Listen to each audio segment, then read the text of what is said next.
gbóná ní east ńbẹ̀ yẹn surgeon làwọn EFCC aláburú ayé ìlọba ní hospital wọ́n lu bàbá yẹn tójú gé ìdọ́kítọ̀ tó yẹ̀ṣẹ̀ fẹ́ lọ́nu tíátà surgeon yẹn nìkan ló wà ní gbogbo local government yẹn just one. So we've been seeing cases though the Dumawan and for how long? I don't know if you can still hear me. We can hear you very well, sir. Perfect. Yeah, so gbogbo àwọn nǹkan burúkú bẹ́ẹ̀ tó ń ṣẹlẹ̀. If people are not speaking up, ọ̀nà ṣe ń sọ fún yín.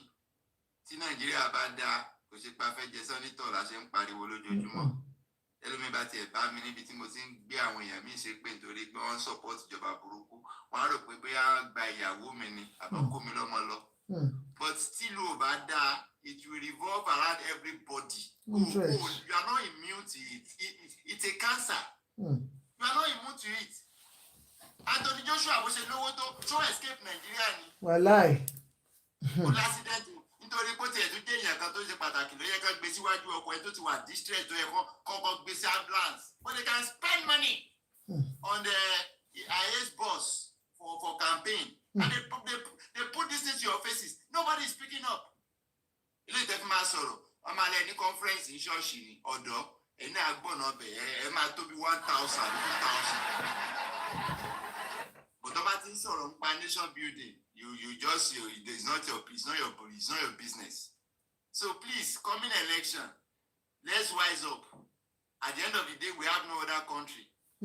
Gbogbo country ló dẹ̀ ti ń sọ pé kẹ́ máa lọ lóyún sìn. Ẹ tó ti lò 30 years ní Ghana ní South Africa. Ṣé ọmọ yẹ ọmọ wa tó pa South Africa? Ó lé dànù. Okay, ṣẹ́yìn lè bá wọn build South Africa ni. Wọ́n ní sọ̀rọ̀ appetite. I'm not verifying that pé bí àǹkan tó ń ṣe dáa now, but why can't you fix your own country? Ọ̀rọ̀ ọgbẹ́ tó jápa lé ní ọ̀rọ̀ wá dàbí ẹni tó sẹ́ná sábẹ́ bẹ́ẹ̀dì ní náà tó ní náà yóò tó nǹkan yé ń lọ kéde ẹ̀gbẹ́ ni ẹ̀gọ́ tí náà kó tó dé kí ni ilé àti ṣe ilé àti jóná. That's why Nigeria ti jóná lẹ́nu. They victimize you. Why can't you stand against them? Okay, ẹ jẹ́ ká tiẹ̀ fix yẹ. Tẹ́ bá ti mọ̀ pé ẹ lè ṣèjọba ẹ kúrò ń bẹ́ẹ̀. Zero say hi to me. Ṣé Nigeria ló wọ́ọ̀sì tó báyẹn tí ò sì kẹ́ tó ṣe? Of all the 260 million people, by 2050, Nigeria will be number 3 in the population in the world, ranging about 500 million people. Inside my inbox, say hi, Veronica. What is our plan for this coming population? Continue. The doctor, 33,000 doctors, Nigeria. Thousands of them are waiting for their visa to be stamped. They get out of that country. Afi bongo yẹn lẹ fún yín di hospital Ọlọ́run tiẹ̀ ti doctor ti bá yín sọ dáadáa eléwé ọmọlẹ́bà ń bẹ̀ ara yín á balẹ̀ but you need to understand you need to understand when they are telling you that country ò dá ó máa affect yín wise up àwọn yẹn ń kú ní ẹbí ẹran náà ṣe ń kú sìn gbogbo à ń check verify now ẹ jẹ́ ká tiẹ̀ mú níbi kékeré bó fẹ́ jẹ oúnjẹ fake food. Bó fẹ́ mu drink or mu fake drink. Tí méjì yẹn bá ti wá kàgbá kò bẹ́ẹ̀ wà á tún lọ ra fake medicine. Wà á tún mọ̀ fi wo àìsàn. Nígbà tó bá tún ṣe yẹn tán, ọ̀nàrẹ̀ epo tó fi ń dín àkàrà tó fi ń sọbẹ̀. Ọ̀nà dáì náà tún dà sí dáì. Náà ń dà sí epo. Ẹja tẹ́ ń jẹ formalin náà fi ń preserve ẹ̀ formalin kó lè tọ́jọ́. Mọ̀ borí bú nìyẹn. Everybody is all about I can sáré kiri kọ́mọ ẹnìkan bàjẹ́ òkàn wọn ẹ kàn sáà ń lọ kémi kọ́mọ tó jogún ó jọgbọ̀n ebe ìbá bẹ́ẹ̀ jẹ́ èèyàn ọ̀kọ́ jẹ́ èèyàn ní tíjọba ti dà sí lágbára ni ẹ̀yin náà tún wá gbádùn short cut lẹ́ wá kiri ìjọba ni problem why don't you face it and fix it ẹ wá máa fi títí yín ẹ máa fi kórè burúkú báyẹn ìkànnì ìṣẹ̀yẹ lọ wọlé ní Instagram láàárọ̀ ìbáyìí ìkànnì pèrè ní kinní kan lẹ́júrì àwọn máa fowó hàn ẹni mọ̀ nínú àwọ̀tá àárọ̀ ìnáko náà bá almost 175 kg lọ́wọ́ rẹ̀. Ní oní powder. Náà oní powder. Ń gbé sórí íńtánẹ́ẹ̀tì náà yín orí ní. Mi ò rí, mo ṣiṣẹ́ látàárọ̀ ni. $26 million. Irọ́ ni. Ẹ jẹ́ lówó ẹni náà, Mr. Ọlá. Ẹ̀ka àdé ń sọ ẹ̀ nísìnyí, òun ló ti mọ fi ayé orí burúkú ọmọ Nàìjíríà. Dìdìrín kan náà ti rí àmọ́ nínú àwọ̀tá owó easy. Àwọn plug àwọn ọmọ ẹ sínú nǹkan burúkú. Ẹ lọ Ògùn state. Orí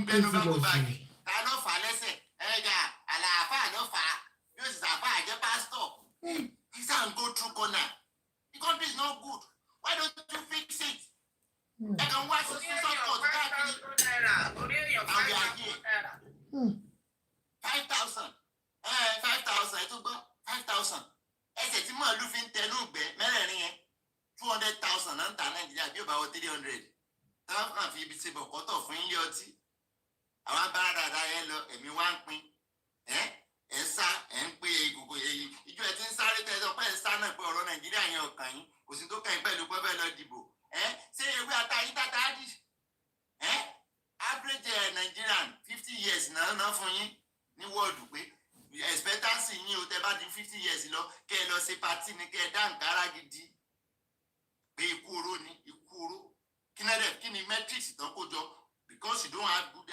health care president yìí kàn lè jí láàárọ̀ ọjọ́ kan kó lóun fẹ́ kọ́ 40 mansion fáwọn làbújá fáwọn judiciary tíṣà wà nù bẹ̀yẹn tán kúkú oró doctor ń kúkú hypertension nígbà customer ti pọ̀ jù 33,000 doctors that is a ratio of a doctor to about how many people wọ́n lè tọ́ka organization dẹ̀ sọ pé 1 doctor to 500 minimum lè gbọ́dọ̀ tiẹ̀ ṣe we have how many we have a country where we have 250 million people we only have 55,000 doctors are we not sad about it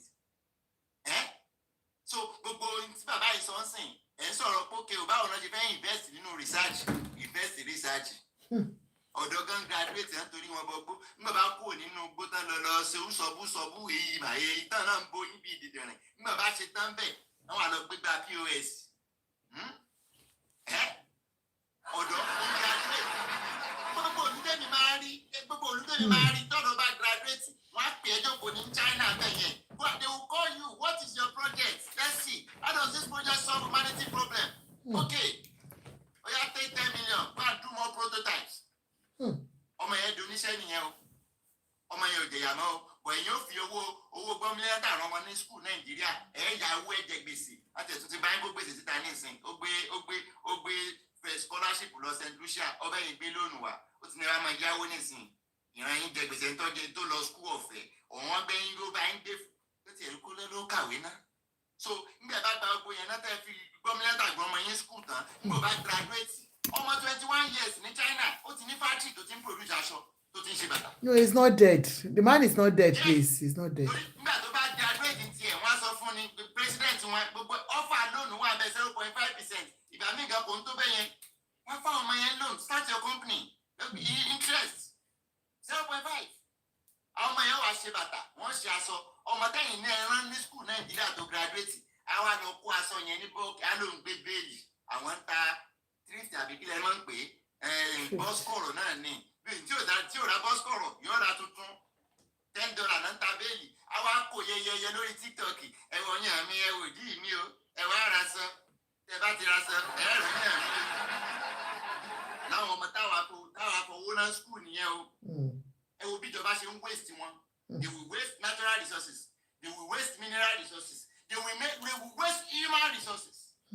Kí ni tó wà ní UK tẹ́ dúró sí kí ni everybody jókòó sí ní UK tell me what resources tán jókòó dé ní UK human resources ni kò sí kankan gbogbo nǹkan àlùmọ́nì ẹ̀kọ́ ẹ̀lù gbogbo àwọn ọmọ ìlú ẹ̀yẹ̀yẹ wọn ọmọ gbókiri ẹ̀gbẹ́ títì ìdí òmù gbókiri ẹ̀gbẹ́ títì ẹ lọ wo aago mélòó lólu Nàìjíríà nísìnyí wọ́n ti wà lórí TikTok táwọn máa ti gíbọ̀dì ṣùkùṣùkùṣùkùṣùkù náà máa tẹ́ gbogbo kìíní yìí you feel that it's not a pandemic nígbà tó bá tìrìbù ìfẹ̀sì ẹ̀ bá ń jáde you think it's not a pandemic. It's a pandemic. It is a pandemic. so gbàgbọ́ ọmọ tiẹ̀ náà bá graduate tó lọ àní ìdílé mi ní ìsìn bá ṣe ń sọ̀rọ̀ yìí ní ìsìn ó dìgbà tó ọmọ wọn bá dé láàárọ̀ ọjọ́ kejì náà tó gbé pẹ́rẹ́gì kaná pọ̀ fẹ́ dáná kí ẹ lọ sí fabẹ́ jagun ọmọ tẹ̀ ẹ̀rọ yunifásitì. Ó lọ fabẹ́ jagun. lọ fabẹ́ jagun ń bọ̀ bá dé àárọ̀ yóò dé gbà iná tó dáná. bàbá náà wá sọ pé àmàlà sẹ́rò sókù ẹ bá ń gbé gémi náà fi síkún o ẹ̀tọ́ ìjàrá mú ẹ sì fẹ́ pọ̀nsá abẹ́rẹ́ àgbàlagbà tó má ti sọ̀rọ̀ election kẹ́ jáde kẹ́ dìbò nílé jáde. So this is a wake up call. The country has getting deteriorated ju level tá a rò lọ ìlú yẹn ti bàjẹ́ gan-an. ẹni ẹ ti fóònù yín láàárọ̀ náà àwọn tó wà ládùúgbò tẹ́ pé ẹ lè pè lórúkọ wọ́n mọ̀ tẹ́sì yín pé ó ti bá fi nǹkan ránṣẹ́ wà wá wò pé ayú tẹ́fìlẹ̀ mẹ́rin yìí ìgbà tí yí fún that is the reality of the people ṣé ẹ tí ò lè provide owó fún ọmọ ní sọ pé where are you coming from so ní sọ pé ọmọ mi where are you coming from tí bàbá mi bá sọ ní ìsinú ilé òun gan mọ̀ pé wọ́n ó tẹ́ o ìrọ̀ ọmọ yẹn ní mú wá nulẹ̀ tó fi ń jẹun ẹ̀rọ ọmọ ní yunifásitì ẹ̀sùn wa máa pè é ló àwọn àbúrò yẹn máa tí ì jẹun ó ní sẹ́tí ṣe ní skul ni. So you make sure that you face the reality of what is disturbing you and that is the government failed system and if you are not talking about it enough gbogbo yẹn ló ti di partisan nísìn ẹlòmíín náà ti wà níbi kan nísìn tó ń dúró lẹ́jọ́ tọ́máfò náà ṣe partisan máa àbí gáràjì lẹ́lòmíín ti ẹ̀fẹ̀ gbà àbí junction tí ó ti máa gba 200. So gbàgbé gbogbo yín nǹkan tẹ́ fẹ́ support náà ní criminality when you groom criminality in an environment or in a country the crime will consume you it's just a matter of time.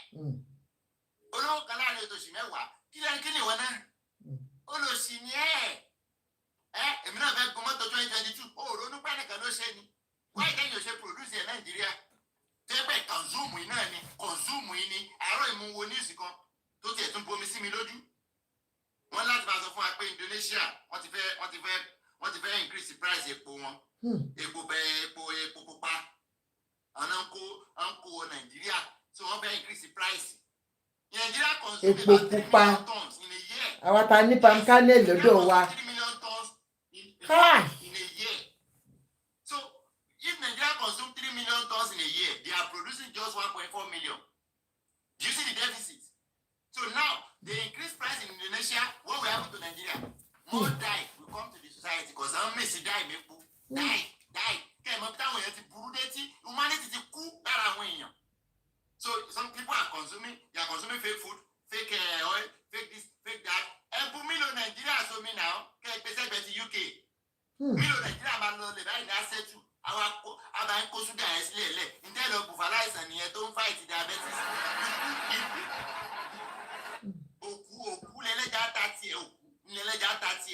But when we say it, about the pink you will maneuver system here. And it don't support you, Kuni. ẹlẹ́mi wọ́n náà bèrè lọ́wọ́ àrẹ fọwọ́ gbà àyà rẹ̀ pé tó bá ní kidney problem nísìn sáà ní ṣe flyer fún ọ nígbà tí fẹ́ yọ $100 million rí peter obi tó lọ dúró síwájú àwọn tí kidney tán ní kidney problem wọ́n béèrè owó pé transplant báwọn fẹ́ transplant owó dialysis 70,000 to 100,000 answer per week that's what they are begging for and that doesn't solve their problem. So how do we get out of this?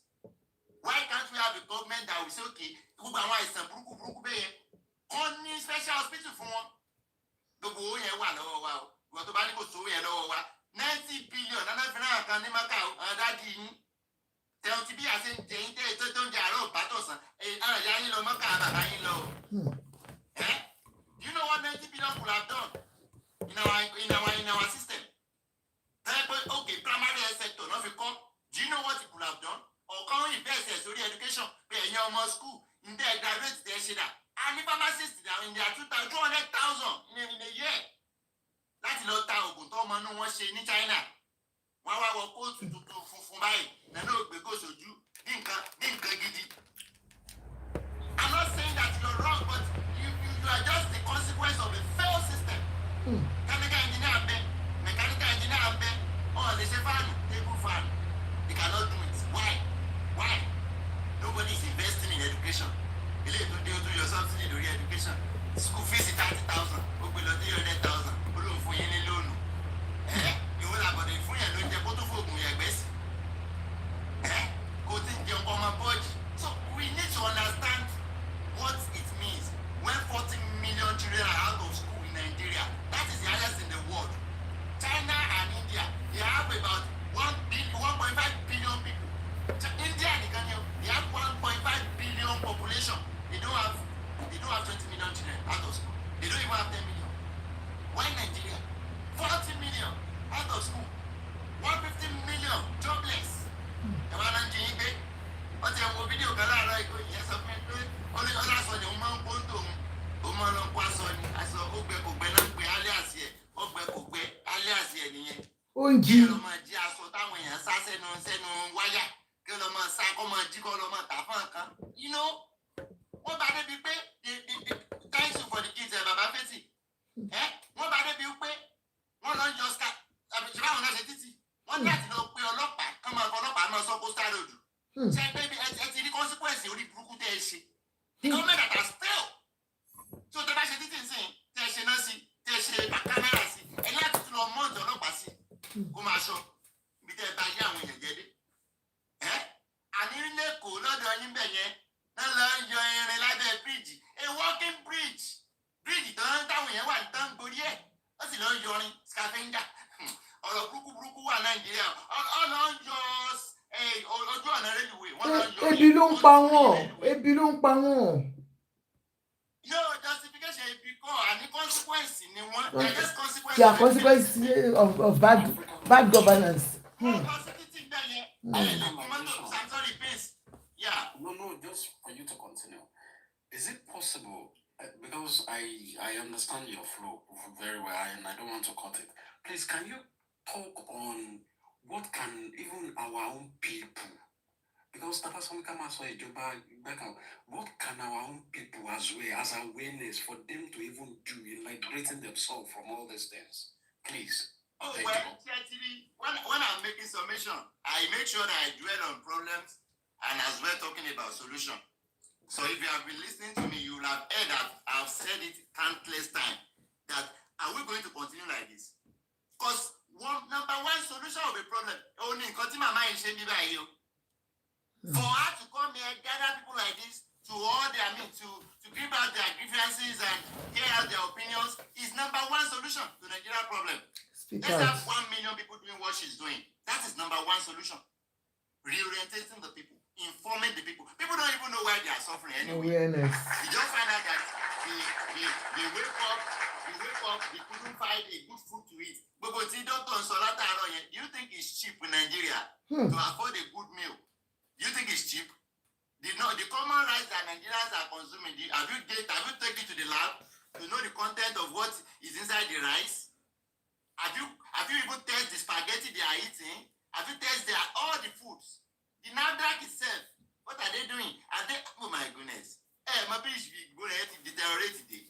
No control. Everybody just come do whatever they do. And they have backings. And they will come online and showcase their wealth. And the youth, they are looking up to them as somebody that they want to become. So what we are saying is that the first solution to Nigerian problem is orientation. We need to orientate our people. And that's the first assignment. The more we have people orientating people, that is what always leads to revolution of a mind.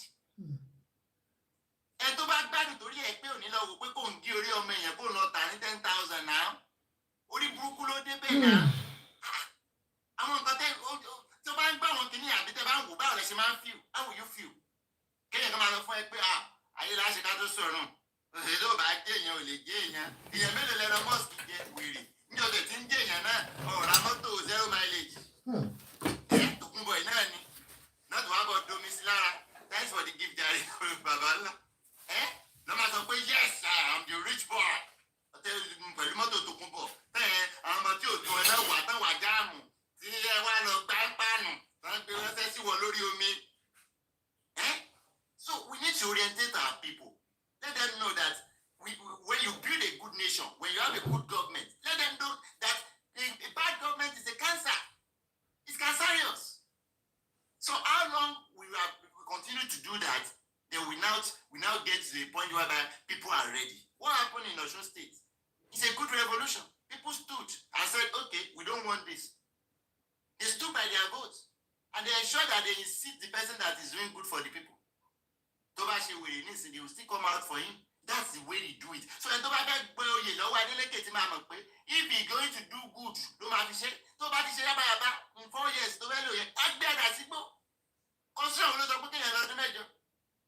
so the first assignment is to orientate the people, get them out of the mind slavery. People are already they afford the titles, their titles, that's the only protein there, they afford there. brain drain wà ní country yẹn ọ̀pọ̀lọpọ̀ ti ya wèrè tẹ́ bá kó yẹn mẹ́wàá jọ Nàìjíríà nísìn agilẹ̀ bèrè yẹn mẹ́ta tó gbádùn even when they talk you know that this person is sick apple téèyàn máa rà jẹun apple just apple àbí àwọn fruit you know family mi ọmọ mi ò mọ tó ń pè ní strawberry àbí blueberries kò rí rí ẹ̀kan àná tó ń wọ́ láfún fọmọdé oṣù mẹ́fà wọ́n kó láfún sínkùn bálá bẹ́bẹ́ tó ti sá yẹn ẹ̀ tó yàgbẹ́ lórí ẹ̀ tó ṣe wọ́n wá sá tó gbé wọ́n gun náà fún sọmọdé ọmọ ọdún oṣù mẹ́fà nǹkan you don't even have access to common fruit apple ẹyọ kan they are selling it for 1,000 plus ìlú wo lágbàáyé náà ti ń ta apple ẹyọ kan above the highest denomination. These people came, they plunged more people into abject poverty, and they give you illusion that I want to get people out of poverty. When in real sense, what you are doing is you are pushing them into abject poverty. So how do we get out of this matrix? How do we get out of this matrix? Is by getting the right person into that seat. And that's why we are clamoring for Peter Obi. It's not like we go for anybody. But we've seen this antecedent. Private jet méjìlá. Kò ṣe tó bá débẹ̀ tó yẹ pé o máa fi policy lé àwọn company lọ ní country. You know how many companies left Nigeria? PNG left, Prevailing left, Unilever left, GSK left. All these companies left because of the hardship, the running costs. How will you be in a country where there is no electricity, there is no security, and you are coming to say, okay, the little oil that you are using to power your business, you increase it by over 1,000% overnight, and you want people to clap for you? So people left that country for no reason. Even retail, surprise, more than 3,000 staff ló dá sí gbòòrò. Ṣé àwọn yẹn máa kú òní ibi tó ti ń ṣiṣẹ́ tẹ́lẹ̀ wọ́n á lọ mọ díkàrà lẹ́gbẹ̀ẹ́ títì ni? That's what they give, Baba. So people will be brutal. When you force people into poverty, they resort to unspeakable things. Religion doesn't ṣe nǹkan pa àwọn èèyàn dúró ní Nàìjíríà. Ọ̀sẹ̀ bá ṣe pé religion kan believe pé táwọn bá ṣe nǹkan Ọlọ́run ṣe nǹkan. Tó bá yẹ pẹ̀lú tí religion ò ti gbinlẹ̀ ní ẹlòmíì ó kàn wá ní junction. Wọ́n á gé owó ẹ pẹ̀lú fóònù. Gbà tó bá dé ló mọ wá owó rẹ̀. Wà á rí pé apá yẹn ti hàn dànù.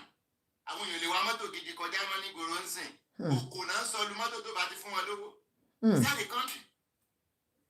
So tí ìjọba ti ń bàjẹ́ tẹ́ ẹ̀ bá ti lè sọ pé nǹkan yìí ń bàjẹ́, it will become a result of everybody. Can't even go out and drive your luxury car, can you? And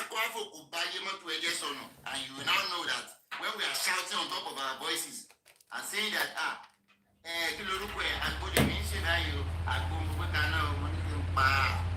okay, Agbole ń sè.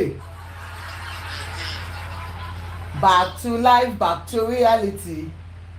If we as a people, we don't stop complaining, and we are orientating the people that might want to, they will wake up, they will rise up, and they will join us in the journey. Thank you, sir. Nation building. Thank you, sir. Of nation building. Yeah, thank you, so sir. to round it up, let us all do this as our job. Good government.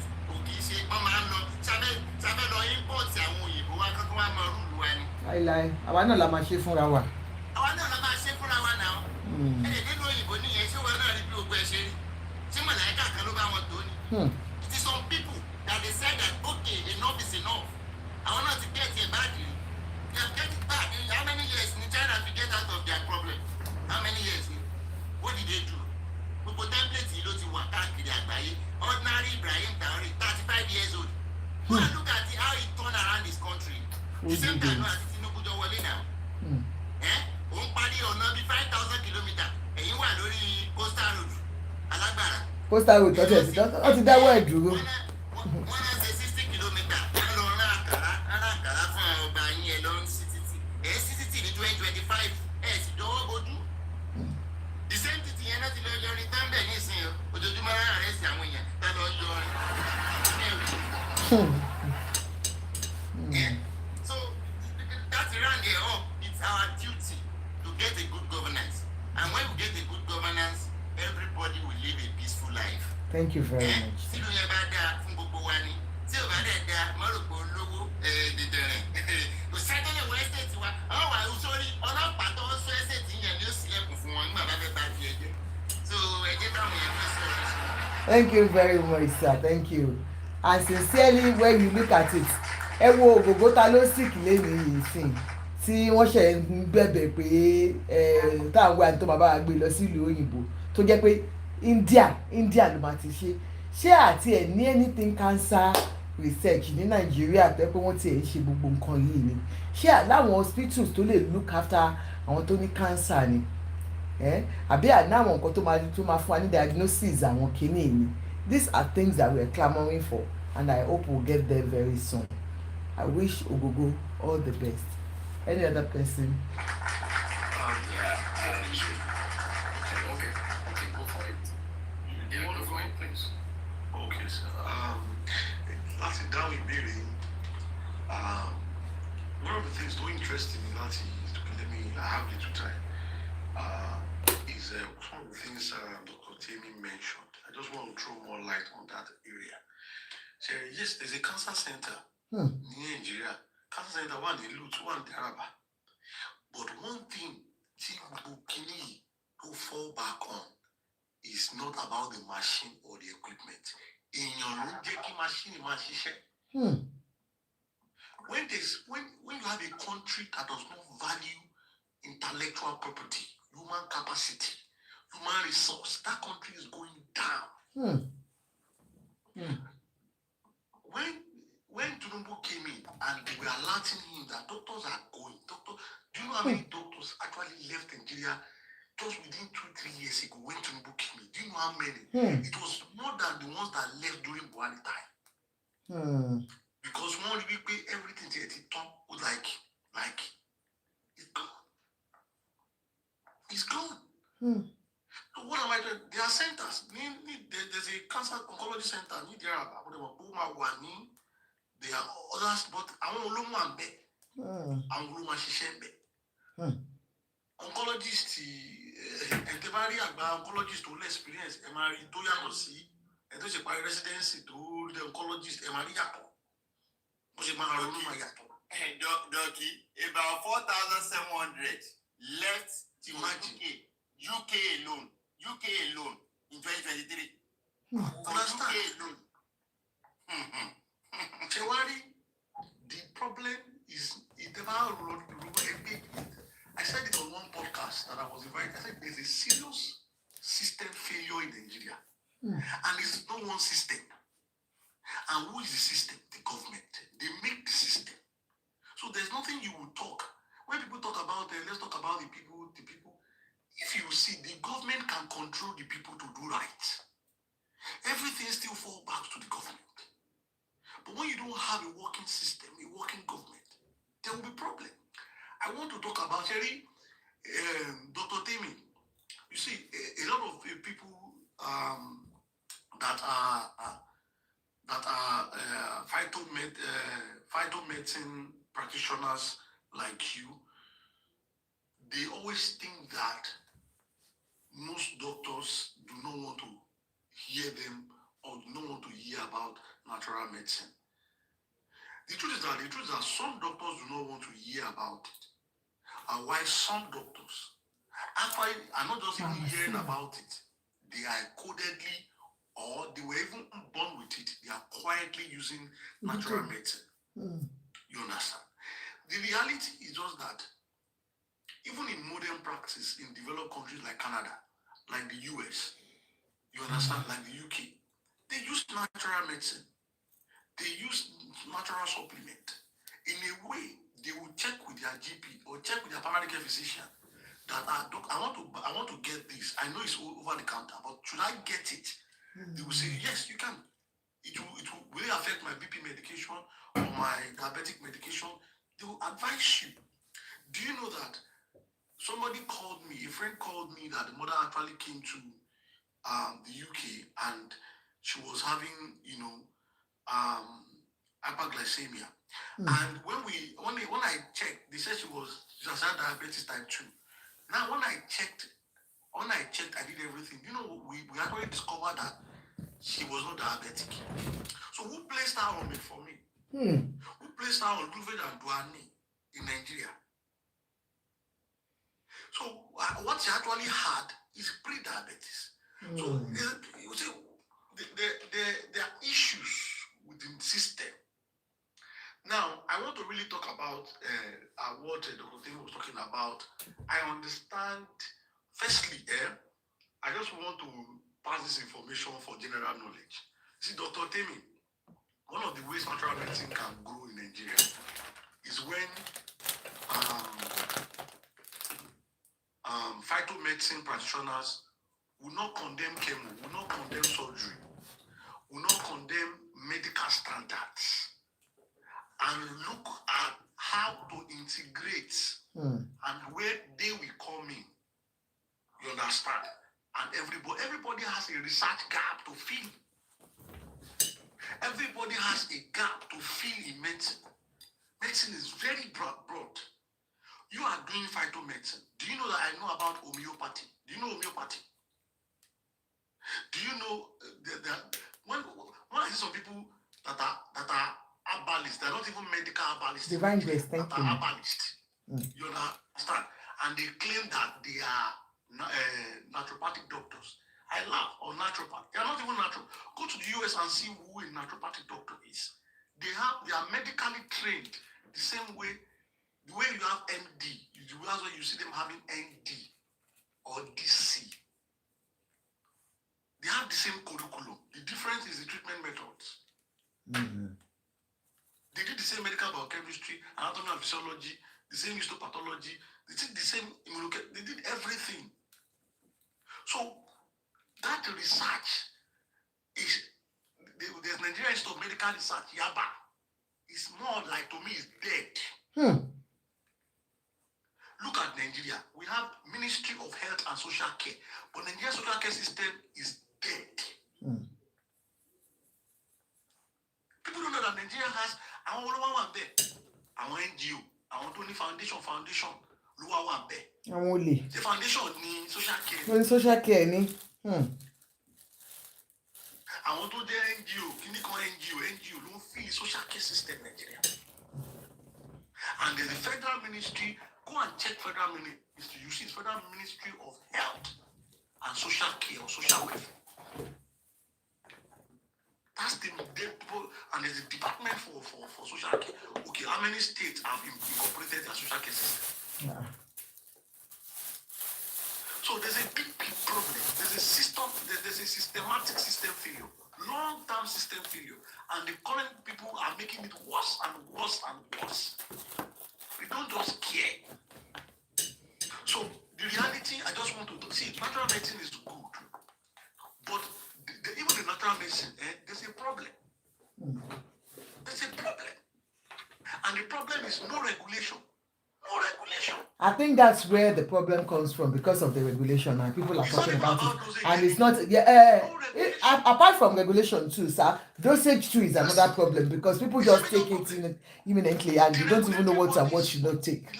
Regulatory bodies, we regulate it. We regulate dosage, we regulate the practice, we define. Oníṣègùn. Òyà àwọn èèyàn tá bá ń sọ. Adáhùn ṣe, ó yàtọ̀ sí oníṣègùn. Yeah, God bless you, sir, Dr. Odoke of Lagos. Àwọn àfáà àti babaláwo, àwọn àfáà àti adáhùn ṣe. Àwọn pásítọ̀, wọ́n ti ń lo tọ́lú. Wọ́n ti ń gé orí èèyàn. When I mention this thing, see, I have a research with the US government, and one of the things to contain on prostate issues, the research people to register everything. Often in a condition that's very clinical trials.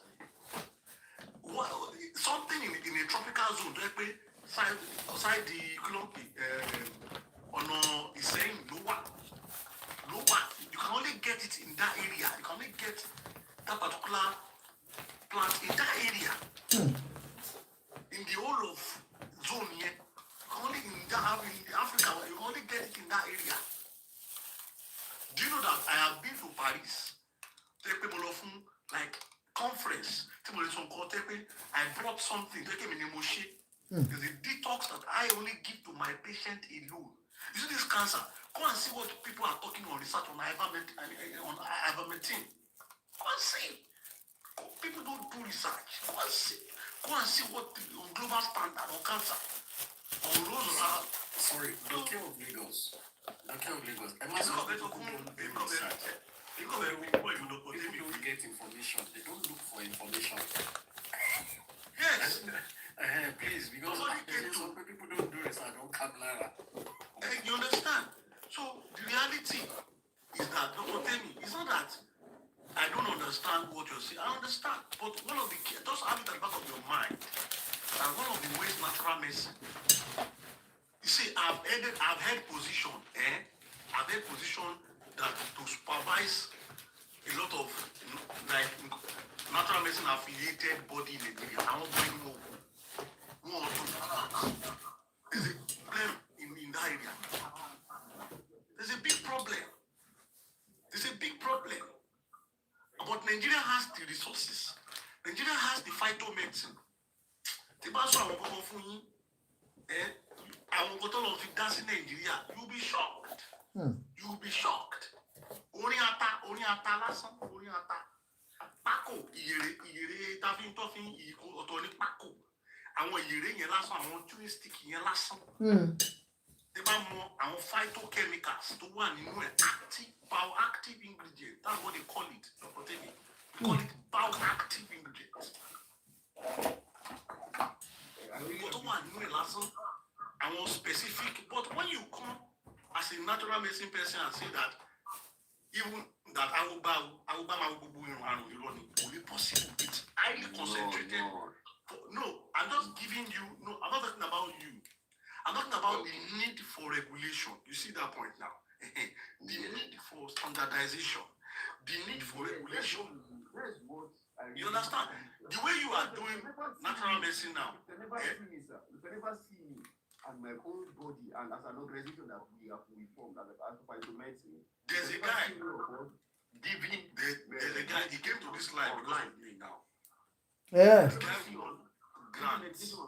I'll go back and tell you, no, you can't do that because that's just at life and your configuration is different from different. They are different from each other.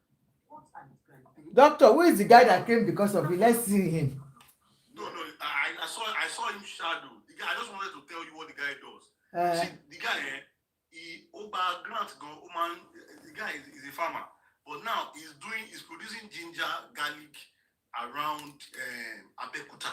Okay. People have soilless. Okay. He's doing. Maybe people know him. The guy. Now he was telling me how he's producing ginger.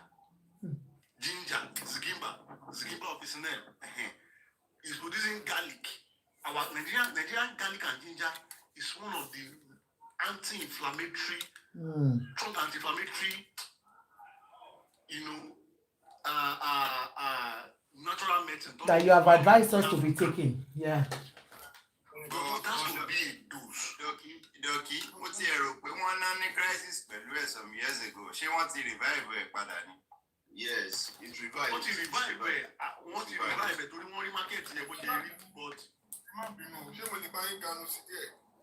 Why not? I just want to summarize that. See, natural medicine is good, but people should always make sure that they check with the right people and they are well informed about what they are taking, and how they will take it. Watermelon alone, only have you watermelon alone to improve sperm quality of men. Wow. Watermelon. Wow. Watermelon contains L-citrulline. Wow. That is converted to L-arginine. The same L-arginine supplement you are going to buy. You understand? The same L-arginine supplement for men. Watermelon has the L-citrulline. Google it, confirm it. You see the bioactive is there.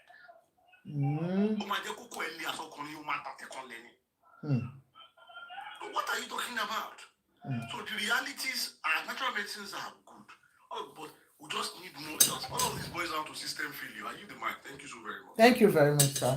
Mr. King Banky, you want to say something?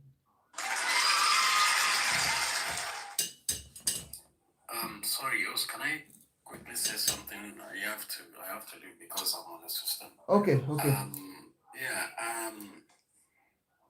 I was at Edinburgh in 2024 just because of prostate cancer research. And on and on like that. But the biggest side of it is this: for every black person,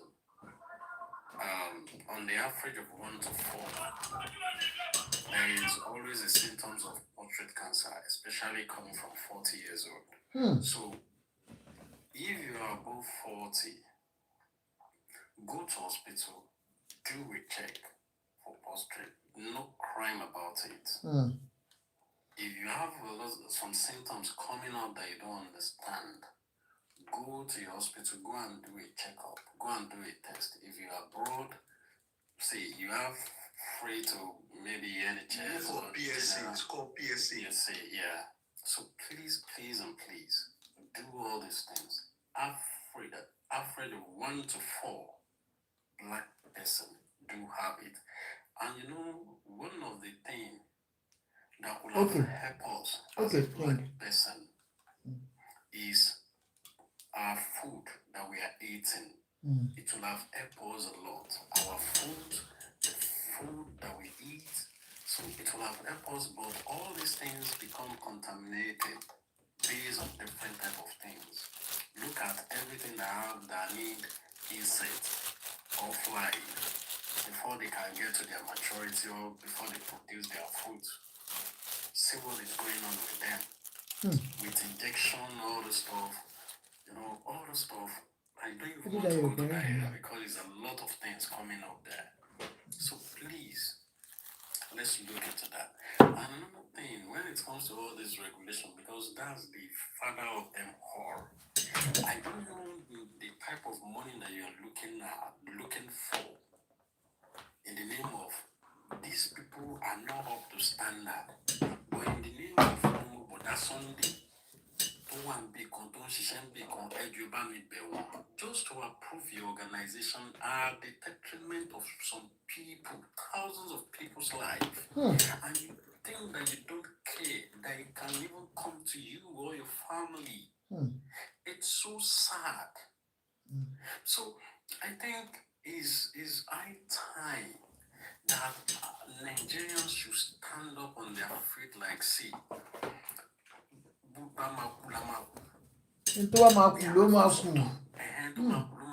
We have to stop all this fake thing. I understand that these days pharmaceutical MC Posh me as much as possible to get their money anywhere, anyhow. But Nigeria is getting worse day by day. It's getting worse day by day. Nigerians should stand up. This thing is getting too much. The statistic is giving a crazy number. Talking about the fake medication. Then on natural medicine, one thing that I always look at when it comes to natural medicine is this. You see, one way or the other, not everybody will know a gauge. Not everybody will understand this, how to take this. And that's the biggest problem when it comes to natural medicine. But anything, you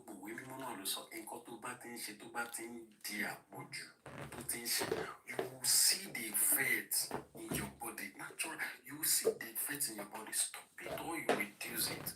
Reduce the quantity that you are intake. Reduce it. And then we have to understand this thing.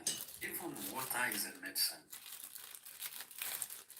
You have a very high percentage in the woman's body. We have to not soft drink, not beer, not coke. We have to understand all this thing. Water, exercise, do it. It will help. Anybody that is going for chemo, you know that you're going for a chemo, you know what you are passed through. Your body, all the bones in your body is even out. So please, those are the little things that I'm about to say now. So please. Thank you, sir. Thank you. Thank you very much, Prince. We really appreciate your comment. Thank you. Mr. Dolapo. Thank you so much, sir. Mr. Dolapo. I just want to quickly shape something. Okay. As Doki have said, I really appreciate him for. I knew that he would have done a lot of research and he is from as comments for his submission. I knew he is somebody that I'm listening, man. Is somebody else that would have done a lot of research. And likewise, I'm also on research. That is the reason why a lot of people, I do see some ABBA practitioners online that they are just ABBA practitioners. ABBA practitioner is different from medicine. They just limit themselves to without those things. These are the things that is causing more damage. Because we have capacity. Some people, there's people that just little is what they need. We are and just the basic thing about our health, our life, your body system is about deficiency. What causes sickness? I defined it the other time. I think sickness is just deficiency of nutrients. Constant deficiency of nutrients in your body system will lead to sickness, because now you deprive your body vitamin E, for example, and that vitamin E you constantly, and your body needs vitamin E for your skin, for your kidney to function properly, and you constantly repeat it, it will cause issues. And how are you going to revive back that vitamin E into your diet? And behold, through some our active ingredients, and it will have level. These are the things. That is the advocate. What Doki said is still what I was trying to do, to so I will be able to sanitize those people that will just come online. No, does it not have dosage? Too much of something is bad. Too much has led to something that can save you, can even buy you. A medication that can save you can even buy you when you abuse it. Abuse of all these things that is causing more damage to us. That is the reason why I'm being a officer. I cannot even give you medications without giving you dosage. Never. And I don't go online, give everyone. No, I don't do that. That I was doing that. Page me, grow. A lot of people asking me, because people, you see people that ask millions of followers, thousands of followers, you know that maybe they are giving them to say people want cheap things. Me, I don't, because I want to make more money. Because I have more followers, I should be giving them things, because I know that what goes around comes around. What goes around comes around. You have to dish out things that you are expecting from society. You have to create. That is one of the things that I'm working towards. That's why I say I'm doing research too. I'm having a farm that I just established for phytomedicine research alone. I'm working. I won't get it. I've already got it already, because with time, there are things that, as Doki said, he has a research farm around maybe Ibadan side. I too am having, because I know that very soon people are just that's why I make an addict the other time that what tell me tosi. These are the things. God will continue to help us, and help us so that we're able to deliver our nation from this pandemic that is rampant. Thank you very much, sir. Thank you, Dr. Phoenix. Please let me quickly talk. I've been in and out. I know. Network has been very bad. I know. I mean, I've been on for over 2 hours, but I know. sometimes network would just go. Good evening, everybody. Good evening, Ma. You're welcome. Thank you. It's so pathetic. What is happening to this our veteran, Ogogo, and it is because he's a man we all love. Some years back, if you remember, he had health challenges, that he lost a lot of weight. I don't know if you remember. I think it was 2011 or thereabout, because I researched it yesterday. I don't know what was wrong at the time, but if you remember, Sister Ajoke, he was very, very sick. That he even, wrote out that while he was sick, most of his colleagues did not come to his aid. But God saw him through at the time. He recovered and he bounced back. Because I remember growing up, whatever. He's a man of action. We always like to see him in movies, He makes it very interesting and all that. He's a very strong and lanky man, So at that time, when he was sick, it was a big concern for so many people. But he recovered, he bounced back, and after that, he did his 60th birthday. I remember it was a very big celebration, and just suddenly the daughter came out to cry that he has cancer that is stage 4. You know, for cancer to just go to that level suddenly. Because I remember not too long ago, I think about a month or so, himself and some veterans went to visit a particular notable man. He was one of them. And like the daughter said, she said he was looking good. He wasn't showing any symptom until suddenly this thing came upon him. Yes, like I got, information directly from, our people there from Odufa. They said he was okay, that he was just a little bit sick. But he was sick, go to the hospital, and he has been doing series of tests all along. So And he they looked didn't find okay. anything. Yes, they didn't find He anything looked okay. until 4 weeks That's ago. the reason a lot of time we see people and we think They are they are fine. okay. Because we're looking at the outward appearance, but we don't know what is going on inside. I mean, body will always give signs. Your body will always give you signs. Some of the things I wanted to say, some people here have said them, especially Dr. Temi. We're all talking about tradomedical, tradomedicine, tradomedical. You see, the problem, and even Baba Africa, Vibration. no, Africa, Baba, African Liberation. He has said Wake a up, lot Africa. of things too. You see, the problem, and I'm going to limit it to Nigerians and Yoruba, because that is my tribe, and that is what I know. I will not talk about what I don't know. We have this mentality of, if I know something, if I have a remedy or a cure, I keep it to myself. We don't share knowledge. Because we don't want knowledge to go around. We want to keep it, and a lot of people have died with this knowledge. I remember when I had my last child, 2008. She's going to be 18 in September. I had surgery complication, and I was in the hospital for 4 months because I had infection, and I lost a lot of weight. In fact, when they didn't allow me to see the mirror, but one day there was nobody around, and I wanted to go to the bathroom, and that was when I saw myself. You know when you say mirror bouillon, you know when the mirror is, is giving you a wrong image. When I saw myself, I was telling myself, this is not me. Mirror, you that. This mirror is not good.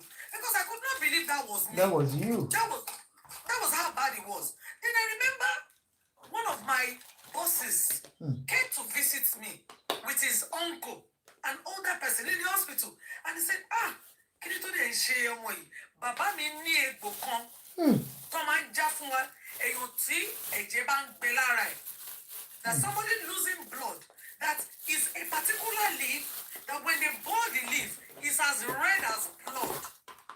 That if you drink it, your hemoglobin, your blood count Will rise up. Will rise. That it kills infection, but that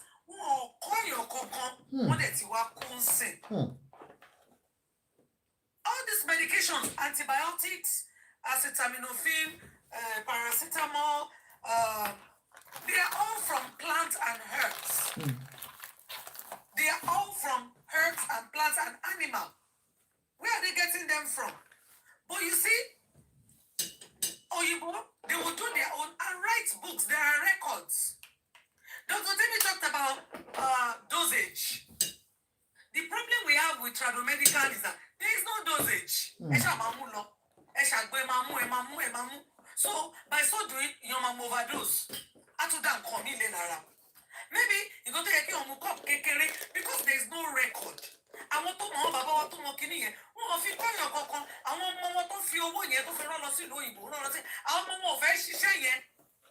They don't want to learn it. We're talking about, you talked about in China, when the youth, when they finish the right project, their government give them money. They give it. Up till now, we have people in Nigeria that have the knowledge, but money so because of your mafic power.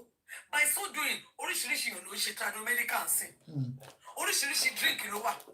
alomo, asomo, asonto, gbonofawo, gbegoke, shigba, shawo, fapataya, all those drinks, no? It is going to kill their kidney and their liver and their immune system. First of all, what is cancer? Cancer is an excessive growth of cells. Everybody has cells in their body. But once the cells begin to grow abnormally, then it becomes cancerous. In cell come and grow excessively is from the body. Maybe it's from the lifestyle. Maybe it's from how he eats. Maybe it's what he drinks. Maybe it's the environment. Maybe it's the air he breathes. Does cancer kill them abroad? Yes. It's not only in Nigeria. In America, people die of cancer every day. They do die. What is the cause? Nobody knows. Have they found the cure? No. As I'm speaking to you, one of my clients, the husband has cancer. He has prostate cancer. My father too had prostate cancer. Only it turns to prostate. Whatever it is, nobody knows. But they die of cancer all over the world. Every day. In India, in America, in the UK, people die of cancer. So we cannot attribute that to Nigeria.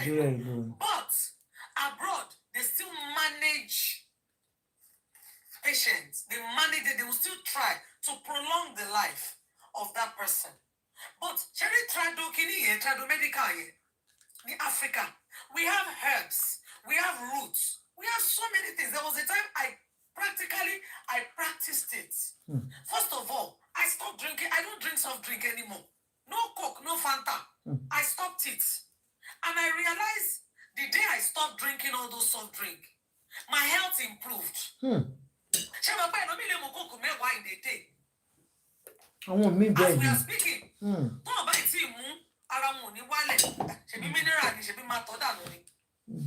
when I stopped taking soft drink, I just decided, beginning of this year, no more. I drink water.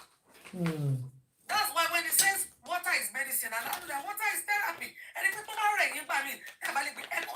shower, there's some strength that will come to you. You will gain strength. So I just pray that God gives him that is not his time. Amen. Because sometimes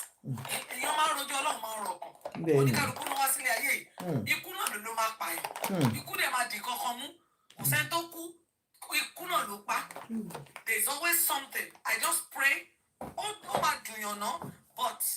I pray it's not his time. And I pray that God, revives him and give him chance. Yes, give him a chance to live. But I want to more be a lot of people are coming out. Take soursop, take this, take orogbo, take obi, take abata. Táwọn yẹn ò tiẹ̀ dùn yín ju àwọn màmá aláwo àtàwọn màmá aláwo oríṣiríṣi àwọn àfáà. Exactly. Is it proving beyond reasonable doubt? No. Oríṣiríṣi èèyàn ló kàn sọ oríṣiríṣi ìgbà kan lèmi náà bẹ̀rẹ̀ sí ra soursop. Ó ti ẹ̀wọ̀n bí nǹkan mi. Begin to eat it. So, but Ọlọ́run ló ń ṣọ́yàn at the end of the day. But lifestyle is very important. Once you're over 40, there are some things you're not supposed to do anymore. You need to have enough sleep. It can trigger all these cells. You are not having enough sleep. You are stressed. Your blood pressure is high. You have diabetes. You are not managing it. America. The first is man you are alive the same. Man seizure, stroke, but guess what? They are managing it. Their man is still alive. The man is still alive. He's still living. But Iluwa, hospital, doctor, so in the absence of none, you have to just watch your lifestyle. Benny. Because if anything happens, you're on your own. You're on your own. So you have to watch lifestyle. Pepper soup. If you come out to go, I won't come out to see party or sing what they serve in party. One need jen. One need jen. Give me water. when they call it maybe spring rolls or salad or something, they are disciplined to that level. We need to live a disciplined life. Once you are over here, stop smoking. You know all these things will trigger because we don't know the lifestyle. I come and say, "You're going to do no." Cooking did what big is show did they share. There are things that Mama said, remember I told you he was sick some years back. But he got better. But you see, sometimes there are still some underlining sicknesses that will be there that nobody knows. We're just looking at the outward appearance. But you don't know. You don't know what is going on. And one little thing can trigger another thing, and then it becomes your. So we have to watch our lifestyle. I watch a lot of people. You come and see because it's free. You just go, you eat, you pack, you eat anyhow, any food, anywhere, drink anything. See about in that bar. You're not in my watch lifestyle. What, and most importantly, make sure you have enough rest. And you can listen you 3 hours, you know. See about in soup is going to trigger something. Your blood pressure will go up. Once your blood pressure is up, it's going to trigger so many things. So I just want us to just watch our lifestyle. Thank you, sis. Watch what we eat. Thank you. Amen. Amen. Jesus' name. Thank you. Thank you very much, sis. Divine. Divine, are you there? The Divine Grace. Hello, ma'am. Hello, ma. How are you? Good afternoon, How are you, ma? Ajoke, ma. Yes, ma'am. Actually, I want to sorrow, everybody wants to sorrow. I want doctor, want to sorrow. But I just have little to contribute. The first thing, so hereditary, no, come on, hereditary one. Hereditary one. Because in the family, we are diabetic or run in the family. There are some things that runs in the family. People cancer, now family be money like that. So come back being so when there is hereditary in the family, we want to cataract and other heart problem, so one needs to check up regularly. About to observe one or two things. Like here in a doctor would say, do you know if your mom or your dad have eyes problem? Yes. Something like that. Yeah. So that treatment in my bury ahead of time. Because most of these problems, and when they just pass away, something happened all of a sudden.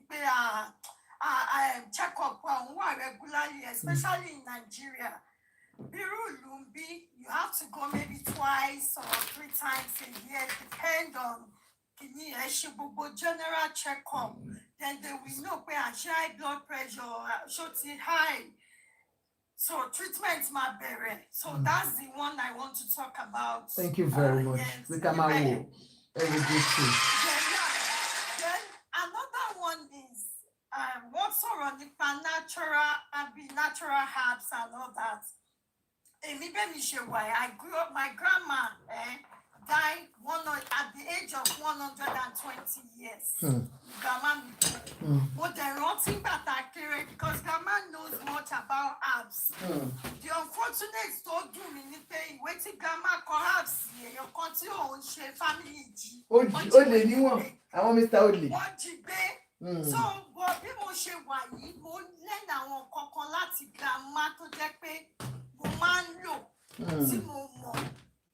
she understand? Yes. And I remember when we were small, Tabasi, Mama, never look bad burial.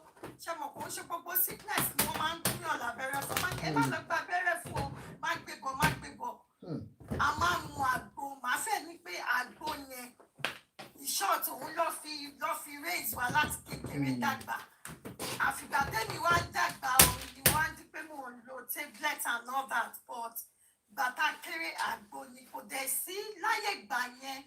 The only problem is just I want fake to do I want low color.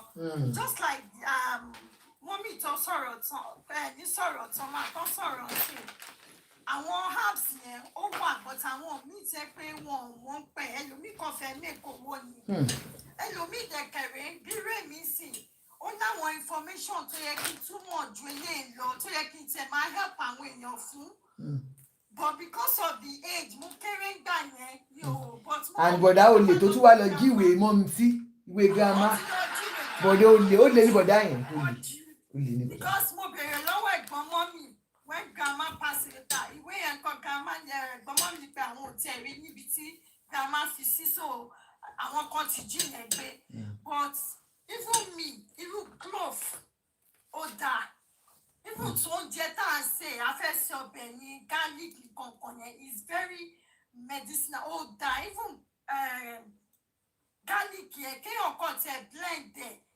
ẹ̀mọ̀ ẹ̀kọ̀ọ̀kan kéèyàn máa mú àwọn èso kéèyàn blend yẹn mọ̀ kó ṣe every time la máa jẹ̀bà nǹkan tó pa wá kú náà ẹ̀jà nípa máa jẹun bí ẹni máa kú ni ó náà fídíò kan ti máa ń wò máa ń wọ́n dà pé báwo làwọn èèyàn ṣe máa ń jẹun báyìí ẹlòmíà gbé ẹ̀bà téèyàn 20 àbí the whole party lè ṣọ́ máa gbé sí. àní tí bá rí bọ́tẹ̀ ṣe máa ń ṣàbù pàtí máa ń sọ pé bẹ́ẹ̀ ṣe máa ń ṣàbù pàtí it's something I cannot eat at home alone báwo ni máa jẹ oúnjẹ yẹn tán ẹ̀ dẹ̀ máa fi okay King you can even press laugh. Okay, it contributes to our health. Because if it's you will be buying see watermelon one mention that you will be shaking. Come on, first born me the watermelon. Kò sí bó ṣe lè tóbi tó wọ́n máa jẹ tán join lè dé bá. They love to eat watermelon a lot. So àwọn kan bẹ́ẹ̀ yẹn yan láti ṣe kéèyàn máa jẹ fruit máa jẹ so dáadáa. Wà òkè mo ti bá wọn sọ̀rọ̀ nírọ̀lẹ́ mo bá onídàá pé ìwé ọ̀nà ṣùgbọ́n tó wà lọ́sibítù so it's fine. So kéèyàn máa jẹ so dáadáa ṣe mọ̀ it's really helpful. Kéèyàn máa rest máa sùn dáadáa. Prostate cancer yẹn náà ó máa ń ṣẹlẹ̀ ṣe mọ̀ fọ́kùnrin. No, go come back on the bounce. There are so many advice. Ṣé ọba lọ rí doctor tó máa fún ọkùnrin pé tí bí o ẹ máa ṣe dáadáa o ẹ máa bẹ̀yàwó yín kó máa bá yín ṣe tí bí dáadáa o yẹn náà ẹ kú o. But doctor sọ lẹ́ẹ̀kan pé it's not only. Go on. It's part of it o. It's part of it o my help. Okay. So yeah, it really help. Kí ọkùnrin náà ẹ mọ̀ tó bá níyàwó kó máa bẹ̀yàwó ẹ̀ kó ṣe bíbẹ̀ náà bọ̀ kí kó lè help ẹ̀ so. Wọ́n ti sọ pé wọ́n gbogbo wọn sọ pé it's not true. Ọlọ́run má jẹ́ kára wá gbàbọ̀dé. Àmín Jésù Ọlọ́run bá wa fún wọn lálàáfíà. Thank you very much. Let's okay. À ń gbọ́ yín ẹ máa sọ̀rọ̀ lọ. Ẹ máa sọ̀rọ̀. Ẹ máa tó stop sí. Mo ti ṣiṣẹ́ lọ́sibítù kí n tó kúrò Nàìjíríà.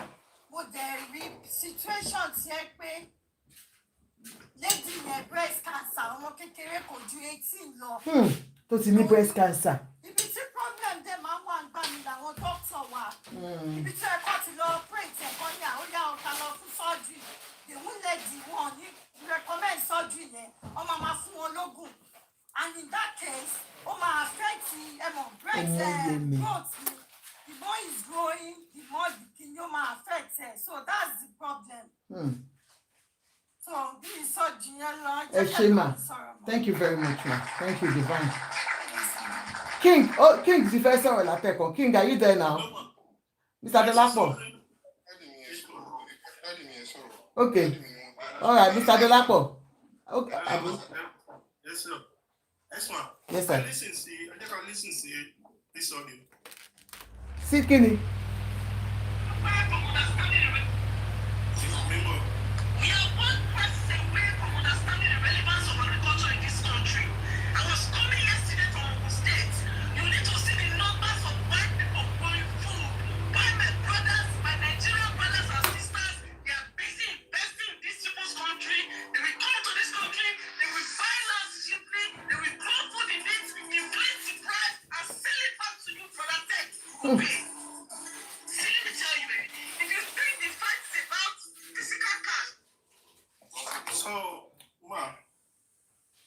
so pé àwọn òyìnbó ń wá sílùú tiwa wọ́n wá ń ra àwọn ilẹ̀ yẹn wọ́n ń gbin àwọn nǹkan. It's on the high sea. It's on the high sea. Àwọn China kún bẹ̀ yẹn. Jesus Christ. Mo ń bọ̀ ṣàlẹ́jọ́. Sẹ́rí Ogun State from Ogun State lọ àwọn ilẹ̀ wa yẹn Chinese, Vietnamese, àwọn Thailand, wọ́n ti ra gbogbo ẹ̀. They are buying a mass. They are buying and they get the sea of all of the land. So that wọ́n ní ní contention from anybody. Lọ́jọ́ iwájú. That's a fact. God. And what are they doing? Agriculture. And kí ló ń lò? GMO seeds. Why? The Nigerian government has signed the agreement with them. And we all know what GMO stands for. Àwa ní ọ̀dọ̀ wa nǹkan tá à ń ṣe kọ́ nìyẹn.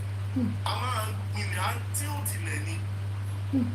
À ń gbin oúnjẹ wa ní organic ni fún wa. Ṣé o understand ma? Yes, sir. So recently, what is the GMO, genetic modifications? So, òun ni àwọn oúnjẹ tá à ń rà nísìn.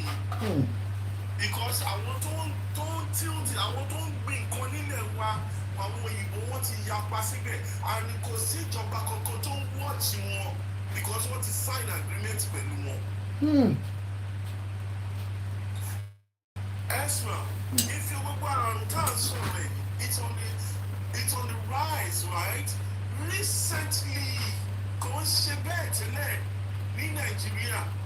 Let's be 100% honest with ourselves. Kò ń ṣe nǹkan tó rampant tó jẹ́ pé almost everybody nísìnyí kẹ́ tó sọ you want to change Nigeria, ẹ máa rí àrùn tó bad. But recently, it's unchecked. So if these people are the ones that are tilting our lands, that are planting these GMO foods, GMO seeds, I mean, what's the end result? No, they don't make sense, Lamaji.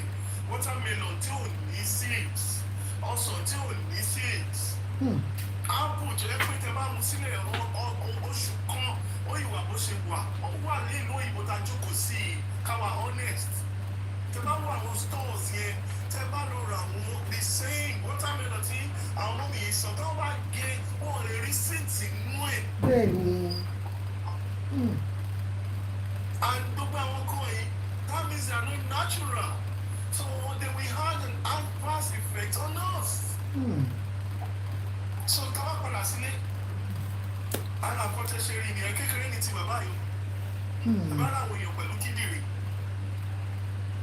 The body when you will go to one year back on. What are you looking 4 months ago?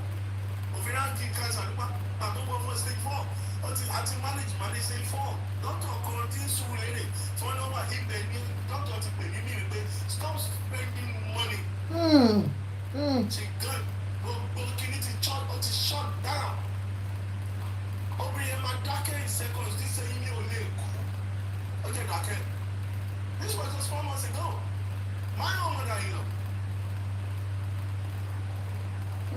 And if you see her,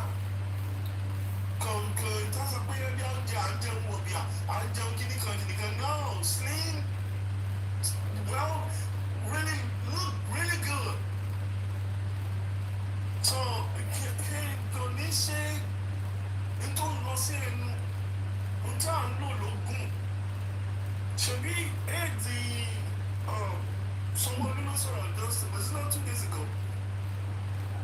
The toothpaste last one, the moment of officer and what we know, and then he was original.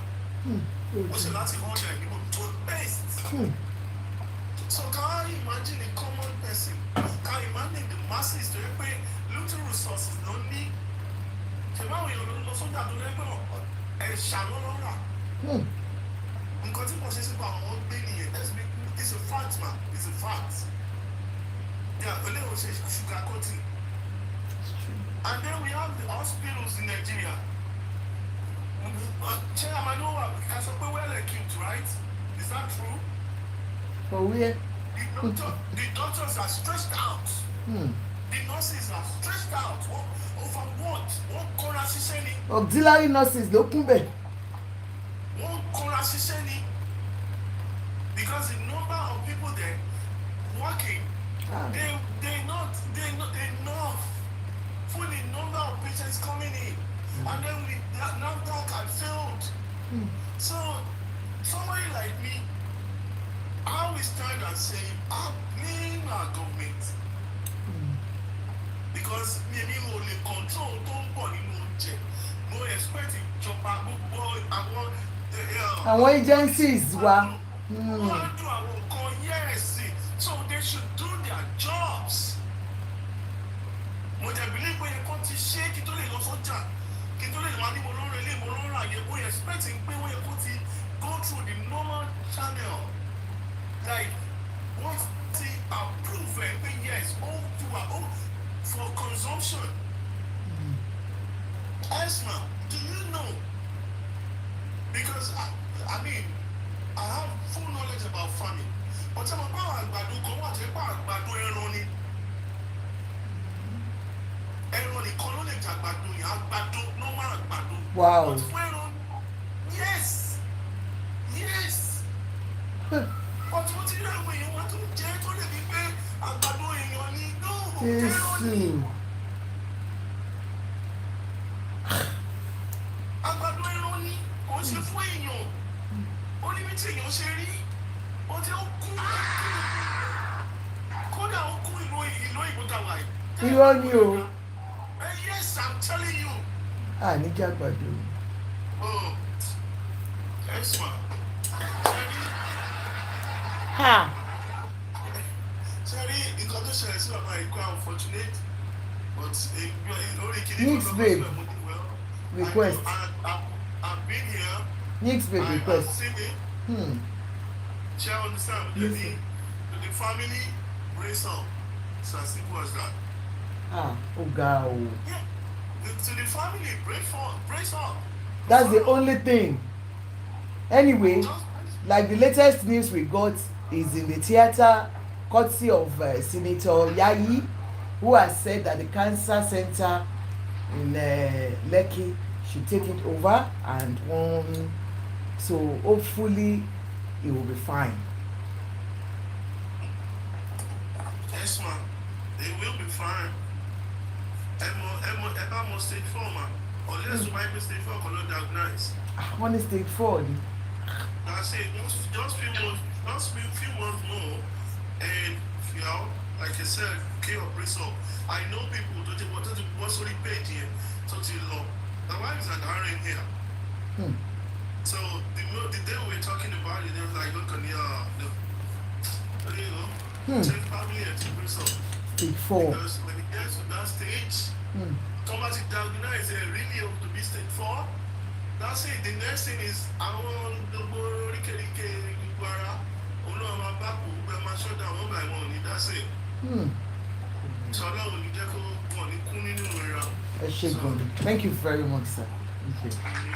Now about we have a lot to do together as individuals and governments, honestly. African.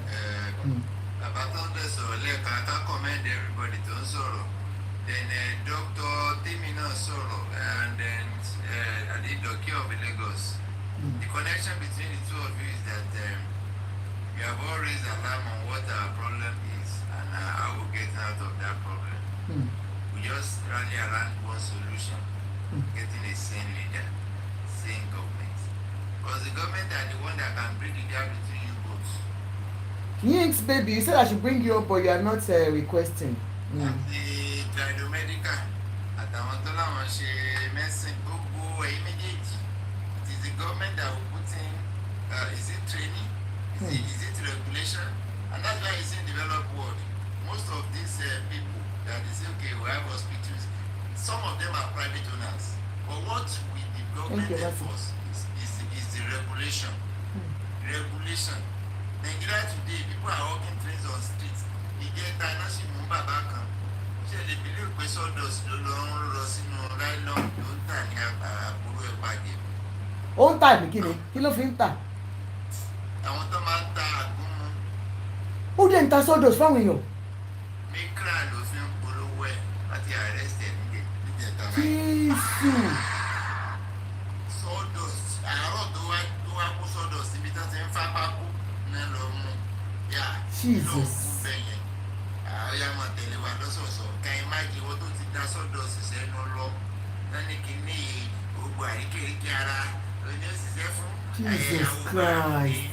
àwògbà àrùn ní Jésù. ẹgbẹ́lóra síbí méjì ní kẹ́ ẹ fọ́mọdé síbí méjì kẹ́ ẹ fọ́mọ àgbàlagbà síbí mẹ́ta ní kẹ́ ẹ lọ fọ́mọ tó bá Desperation. gbogbo àwọn aládàáda tó ń tà yẹn nobody is following it because everybody is all out for profit and making money and that's why you are getting here now so gbogbo whatever differences tó bá wà láàrin those two lifesaver institution the tradomedical and the medicine ẹ jẹ́ ká preach by the same government and I'm very sure Peter Obi these are the man that we have he has the test of character that can do all these things so gbogbo táwọn eléyìí ṣe àwọn bá rán yìí they are not ready for nothing àwọn ní powder yìí they are doing work. Yix baby mi ò lè rí yín gbé wá sókè ẹ máa bọ̀. You said I should bring you up but you are not requesting. àwọn tó wà ń ta ẹsẹ̀ kò sí nǹkan tó kàn wọ́n ọmọ Thank tó you, ta Yix baby, gbogbo but I láti can't yẹ do sóde that. ẹ̀ lẹ́yìn fi ń wá ṣẹ́tẹ̀ máa ṣe láyé yín powder lẹ̀gbọ́n ń tà kiri Chicago mẹ́yẹn tó ń ba ayé àwọn ọmọ yẹn jẹ́ lọ so kò sí rọ́bẹ̀ náà evidence is out information yẹn ló wà public. Oh yeah, Mr. King, are you there? Àwọn tó máa tún lù wá ṣe. ìyá mi ní kinní kan ní ìrìjọ́ mi ló wà ẹ jẹ́ ká gbé sẹ́gbẹ̀ẹ́ o tó bá dé hospital wọn ní pèrè ìrìjọ́ tó jẹ́ o. Let's vote the right person in. hospital ó lọ bí o ní sọ pé sọmọ yíbo ló fẹ́ gbẹ̀bí fún o wọ́n sá sọ pé anybody tó bá wà ní duty náà ni so please and please drop all the sentiment of what the politician has weaponized because the weaponized poverty you seek refuge from religion the weaponized religion you go away that talk about tribalism the weaponized tribalism now you see Igbos as your enemy now you see Hausas as your enemies and there comes a time we have lived together as families so please let's reunite and bring in a good leader Thanks, that baby. can Thank unite you, Mama. and scrutinize the enemies gbogbo àwọn tó bá jẹ́ pọ́n dáná tọ́jú àdùkú nínú ìlú ìjọba ló máa scrutinize wọn wọ́n á dẹ̀ kó wọn sẹ́yìn odi fire squad ní ọ̀dàrin bò wọ́n lára wọn kù sígbó so we need to get a safe time kẹ́mi kan wọ́n máa ta rhetorics fún yín so thank you so much mo bẹ́ẹ̀ àdìná nìyẹn. Ẹ ṣé gan ni. Thank you. King ẹ sọ̀rọ̀. Unique, thank you so much. Thank you, man. Mbọ̀lẹ̀ wà King àgbọ̀ yín dáadáa o. Please dáhùn fẹ́ bẹ̀rẹ̀ question lọ́wọ́ African.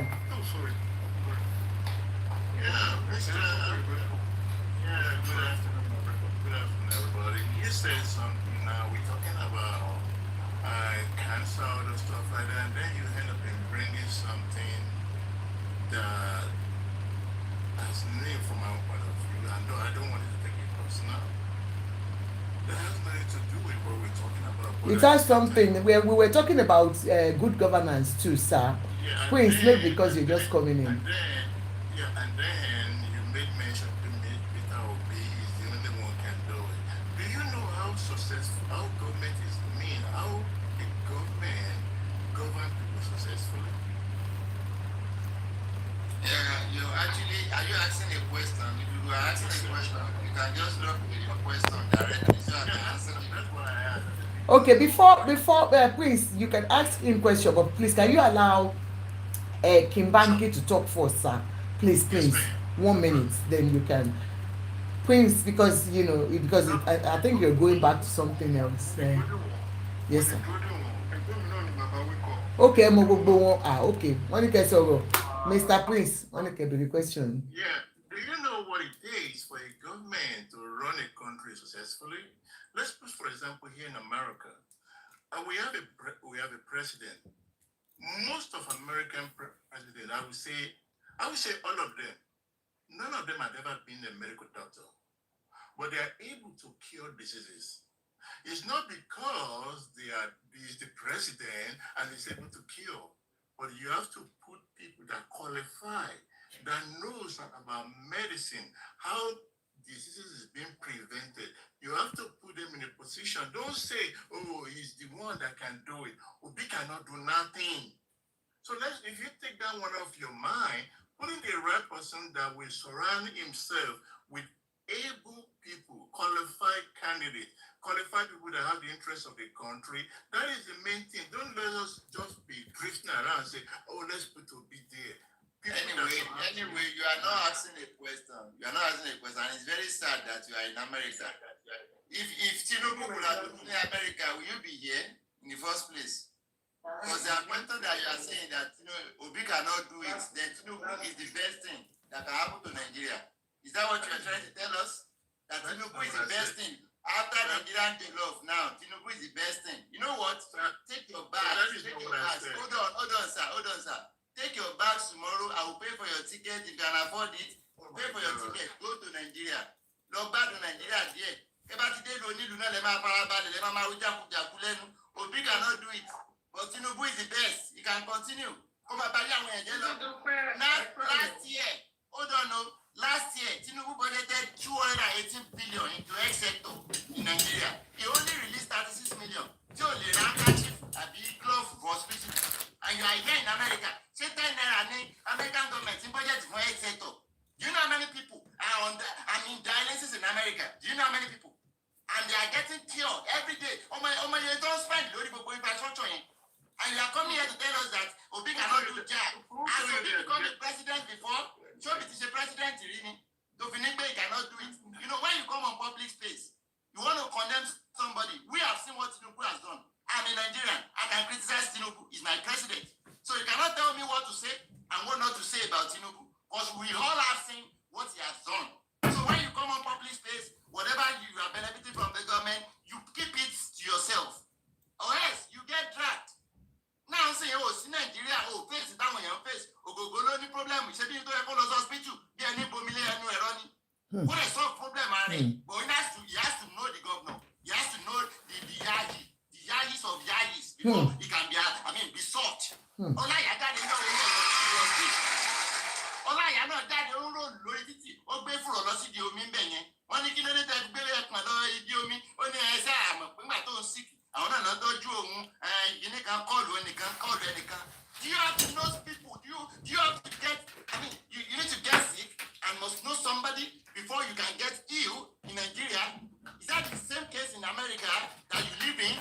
So please, when you are in public space, all this your personal interest and your benefits, put it to yourself. When you're not talking on the public space and you are talking to people that are feeling the direct impact of what Tinubu has done, you should censor things you say. Obi cannot do it. So to say president, you cannot do it. Today, this morning, Obi has went to people that has the kidney problem. Has Tinubu done anything? What has he done? Do you know how many doctors left in Nigeria? Do you have that account? Do you know how many people are trooping out of Nigeria as a doctor, as expatriates, as technicians and everything? We're losing people. And you are coming here to say that, you know what? Tinubu is the best. You should continue. And continue ruining people's life. Down the trail. So please, you don't have to tell me what I need to tell the people about what Tinubu has done. Everybody knows what he's doing. Anyway, they fulfill it into their pocket. Somebody came in power and started and they can't lose because in Papako, on Tani Street in Nigeria. Is that not barbaric? Is it happening in America that you live in? Does that have to do with Tinubu? That is self-frustration that Tinubu put on them. People that are normal, we don't do that. People that are normal, we don't do that.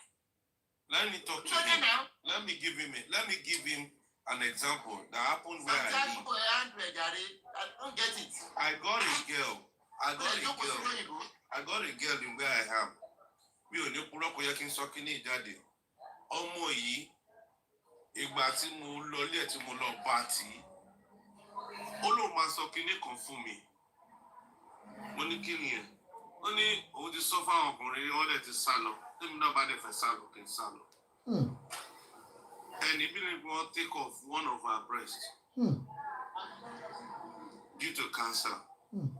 Lọ́jọ́ bá ìjẹ́ tí wọ́n bá yẹ wọ́n máa ń lọ tán ni. Wọ́n máa ń wà restless. èyí ẹ̀kọ́ tó tún mọ̀ tó jẹ́ bí ọ̀rẹ́ ìyẹn pé 6 months tó fi lọ ní Nàìjíríà. But when you come here, I said this thing one time like that. A lady, a woman, àgbàlagbà, ó lọ ra eye drop lásán. She used the eye drop overnight. Ó máa ṣiṣẹ́. Ó ní stress ojú yẹn. Àárọ̀ ọjọ́ kejì ojú yẹn lẹ́pọ̀ ni. Ní Nàìjíríà. In Nigeria, they need to rush this woman to hospital. Kọ́ lọ kọ́kọ́ flush ojú yẹn náà. Wọ́n ní eye drop tó ń lò yẹn is a fake eye drop. Is it not the same Nigeria that in pain on paracetamol? When you come here and you continue to talk as if you think with your leg. We are more than that. We need more thing. Yinks, baby, eba mute. Mommy Yinks, eba mute now. We need more effectiveness more than that. I remember vividly my father of his blessed memory. Toba Bere trade fair by. We go into trade fair free and he takes every sample. Anymore, he won't put on tag. The only thing about them is this is my ID card. Can I have the quality sample of what you people are doing? And after he collected the sample, if it's not right, he's going to seal up that place immediately. Is that one going on in Nigeria again? Now that he lost Idoluwo, Nidumota, one read the show by one more Igbo, Tonta Ogun. Àwọn ọmọ Igbo ẹni ṣe báwọn ti fún NAFDAC lówó tẹ́lẹ̀. Wọ́n lówó yẹn ò tó, wọ́n fi wá rí the shop wọn. They quarrel with them. Ṣé oògùn táyé ká máa lò? Ṣé yẹ kó máa compromise lé lórí? Ibi tí impact gọ́ọ̀mẹ̀ntì yẹ kó wà nìyẹn. Ṣé oògùn tí yẹ ká máa lò ká máa jẹ sẹ́nu? Ṣé yẹ ká lo paracetamol? Ẹ máa lo paracetamol kára yín máa yá. I remember vividly, this man has left Nigeria, so he doesn't care about lives. Because when Buhari was PTF chairman, they banned the teaching hospital. If they give you PTF paracetamol, you will have 99% that your body will be well. If they give you PTF injection, you have 99.9% that you'll be okay. Are you now telling me, even in the government issue, are they subsidizing any medication for Nigerians? Where I have a friend that has BP. And this man that is talking, I don't want to make an utterances of what will trigger somebody here that will lie like I'm rude. A priest of mine, a Catholic priest, that die of diabetes and BP. They do not do me. They do not tell me. If I think about 2 years ago,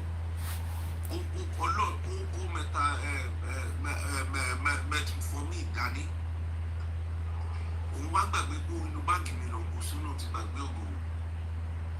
me, Danny. Nigeria, pure fake. Ordinary joke. Ọlọ́run ní kí ẹrù tí mo kí tó gbẹ́rù fún yàn kí chẹ́ẹ̀kì báńkì mi. Wọ́n sọ pé ọgbẹ́ni ó ní ó ṣe. You were seeing the sugar level high despite the borrow. And you come here and you still continue to put one stupid Tinubu upon us that he is the one that can do it. War against fake medication should be first of all tackled. That's the direct impact on the life of citizens. The Buffet Bimo, Kando Namavishi, so do.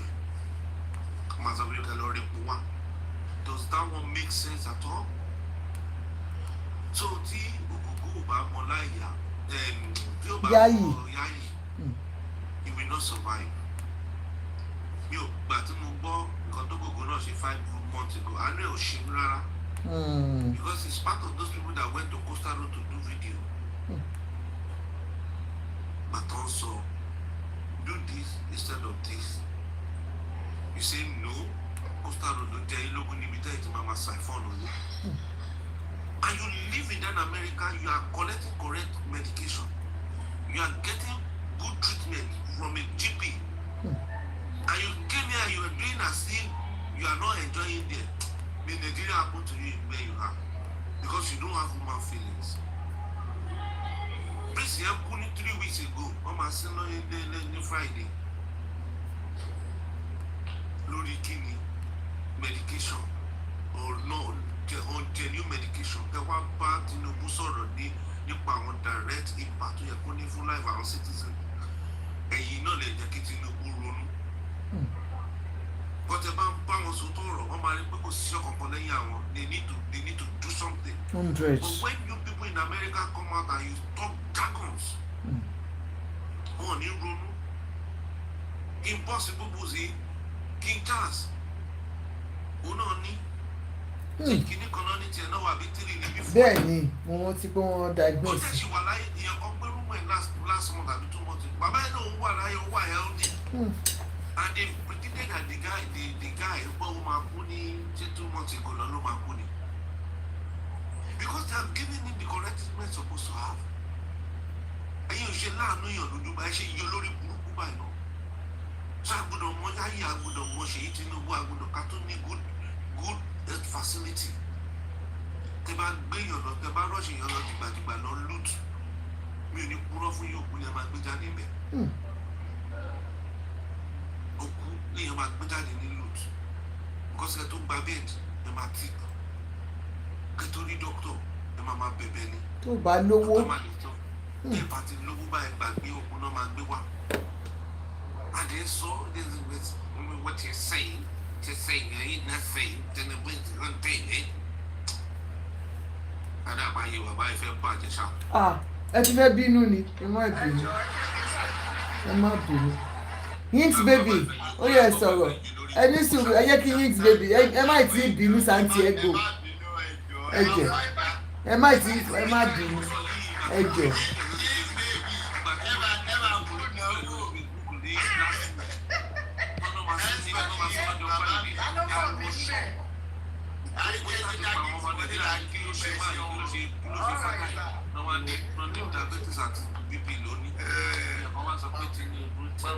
Yinks baby.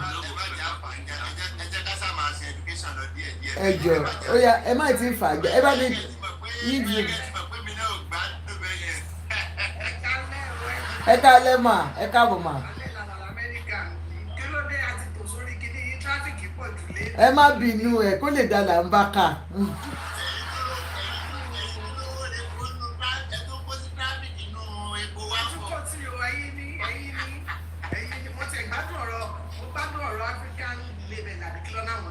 African liberation. Liberation. Ọ̀rọ̀ yìí ti ẹ̀wọ̀n mi létí mo tún fẹ́ kí dókítà kejì yẹn ó dàbí pé láti Nàìjíríà làwọn I think so. Dr. Temi. Mo orúkọ wọn dáadáa ó dàbí pọ̀ tí wọ́n. Àwọn náà wọ́n jẹ́ kí program yìí lé ní mo kọ́ ẹ̀kọ́ tó pọ̀ pé despite pé mo wà l'Amẹ́ríkà ọjọ́ ti táwa náà dẹ̀ wà ní medical field ìjẹ́kọ̀jẹ́kọ̀ kan lẹ́gbẹ̀ẹ́ kan. So mo rí a lot of nǹkan níbẹ̀. And again, gbogbo tó bá wá sórí kìíní ilé méjì tẹ̀ ṣe program ilé in fact program ilé ìhun yes.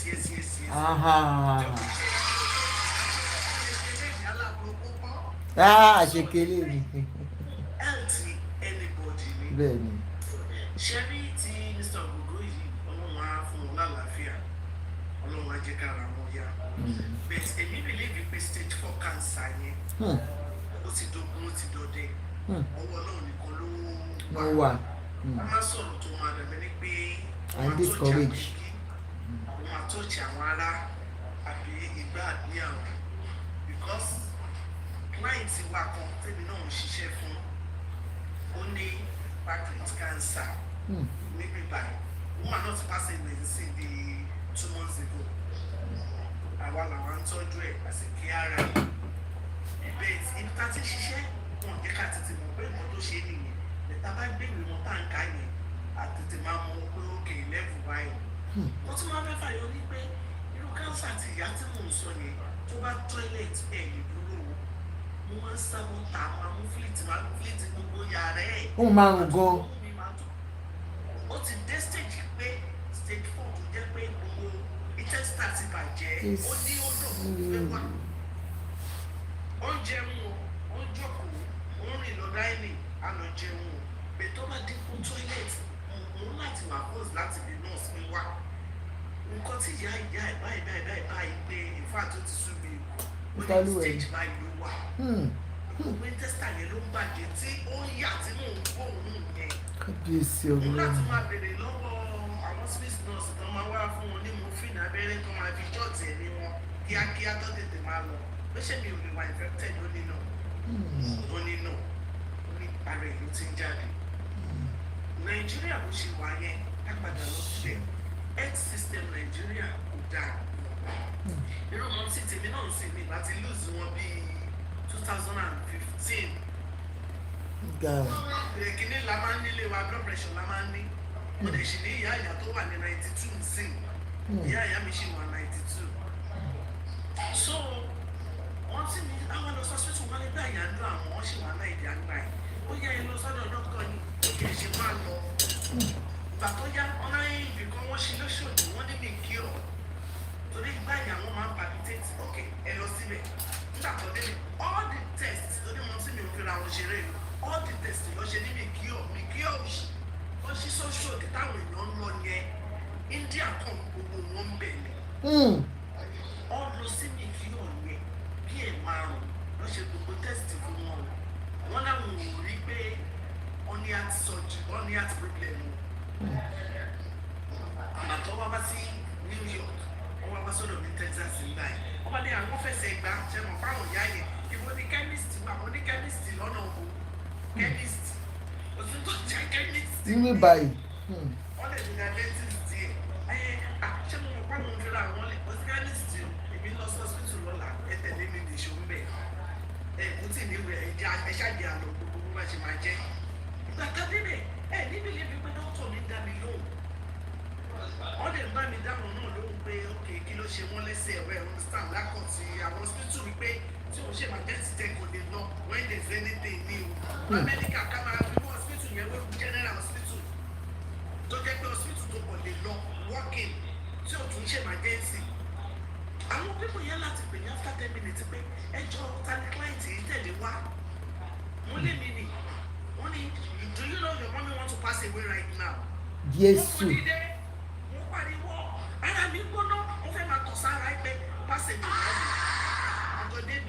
àjọ débi kò tí ju 20 minutes lọ pass away kíni lọ́kọ̀ ìbára mi ṣe ń bọ̀ ó ní kí ní sùúrù ó ní wọ́n ti pè emergency wá sí ọmọ máa gbé wọn lọ emergency ní Texas mo sì làágùn pé mo máa ń gòkè ṣé mo sì ní máa ń wá Amẹ́ríkà wá kú mi wọ́n máa ní káwọn wá kí mi máa ní kí lélẹ̀ lọ́ba ní ṣé mo mọ̀ pé láti wọ́n ní blockage níbẹ̀.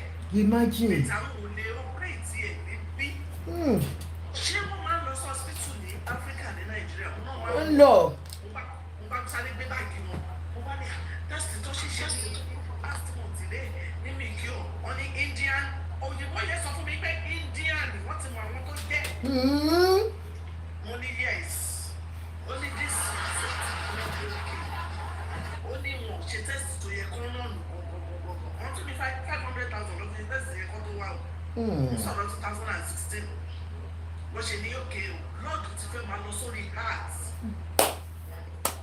ìpè blockage wọ́n ní blockage ó di emergency ṣé ẹ̀mọ̀ pé mo ti fi ṣe sọ̀rọ̀ akọ́ndé great man yìí ọmọ ní kí ni wọ́n ti máa máa ti ẹ̀rọ dákẹ́ ọ̀rọ̀ ìgbà tó ti ṣe ìgbà yìí. Kẹ́yẹ́ sóyìnbó. Please, there's nothing to me. Only my mother, nǹkan ṣe yín. Emergency right now. Àwọn emergency ti dé. Wọ́n ti pè wọ́n gbogbo bá ṣe ń sọ̀rọ̀ yẹn o.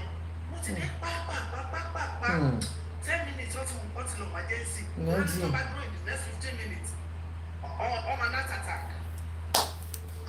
Wọ́n lè gbé wọn lọ. Wọ́n lè wà lọ hospital bẹ́ẹ̀. Wọ́n lè ṣe nǹkan tó máa ṣe. Nínú nǹkan tó ṣe ìkejì lójoojúmọ́ ni. For 7 days ló fi ń wo báyà wọn. Wọ́n fi ń ṣe kinní ni mò ń wọlé ni mò ń wù ni mò ń títí kódà nígbà tó máa ṣe wọ́n bá wọn sọ̀rọ̀ wọ́n lè jẹ́ kọ́ mọ̀ pé a máa ṣe kinní ẹ̀ lè máa wà ókè. Wọ́n lè tún wọn ní 5 hours. After 7 days ṣé mọ̀ pé wọ́n ti wà lórí àwọn oògùn kan ní àbí kankan wọ́n lè fi wà ókè dìgbà tí wọ́n máa fi ṣe tó bá jẹ́ Nàìjíríà ni ẹni tó lọ mìkíọ̀ tí mìkíọ̀ ní kò sí nǹkan kan lẹ́nu mi ṣe máa kú dáhùn sínú bẹ́ẹ̀ni ẹnu mi àmà rìn lọ báyìí wọ́n ní ayé kan ló pé pa because kí ni wá ti fẹ́ jù ní Nàìjíríà system hospital ti fẹ́ jù ó ti pọ̀ jù a lot of àwọn ọ̀rẹ́ ara láti lose tí ò yẹ ká lose wọn ní ọ̀rọ̀ hospital dé ní Nàìjíríà ó dẹ̀ dàbẹ́ ní pé wọ́n knowledge tó ti ń wà dáadáa ń sìn yàtọ̀ sí ti tẹ́lẹ̀ like ń sìn yìí ọmọ àbúrò mi wá sí Amẹ́ríkà ní láti pé ní 7 years láti pé 4 or 5 or 6 ó ní kánsà wá láti Nàìjíríà ni láti Nàìjíríà ọmọ 10 years. Jesus Christ. Yes, ọmọ 10 years ìgbà tó sọ fún mi mo ní kánsà kẹ̀ ó yá citizen ni àdẹ̀ṣẹ̀ lùsì màmá ẹ̀ ni ó yá ẹ̀gbọ́n bá yẹ.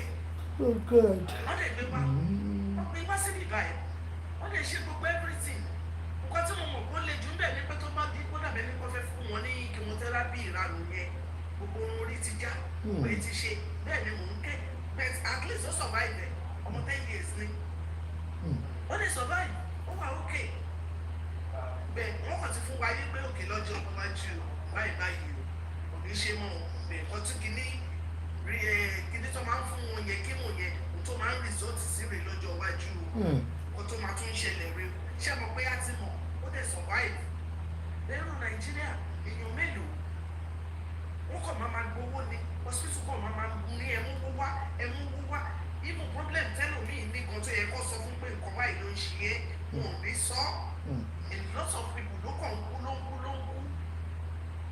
oúnjẹ jíjẹ náà ń kọ́ irú kíní tí brọ́dà mi kan tó wà níbí báyìí sọ ìpín àgbàdo ṣe mọ̀ pé mo lọ ṣiṣẹ́ níbi kan níbí báyìí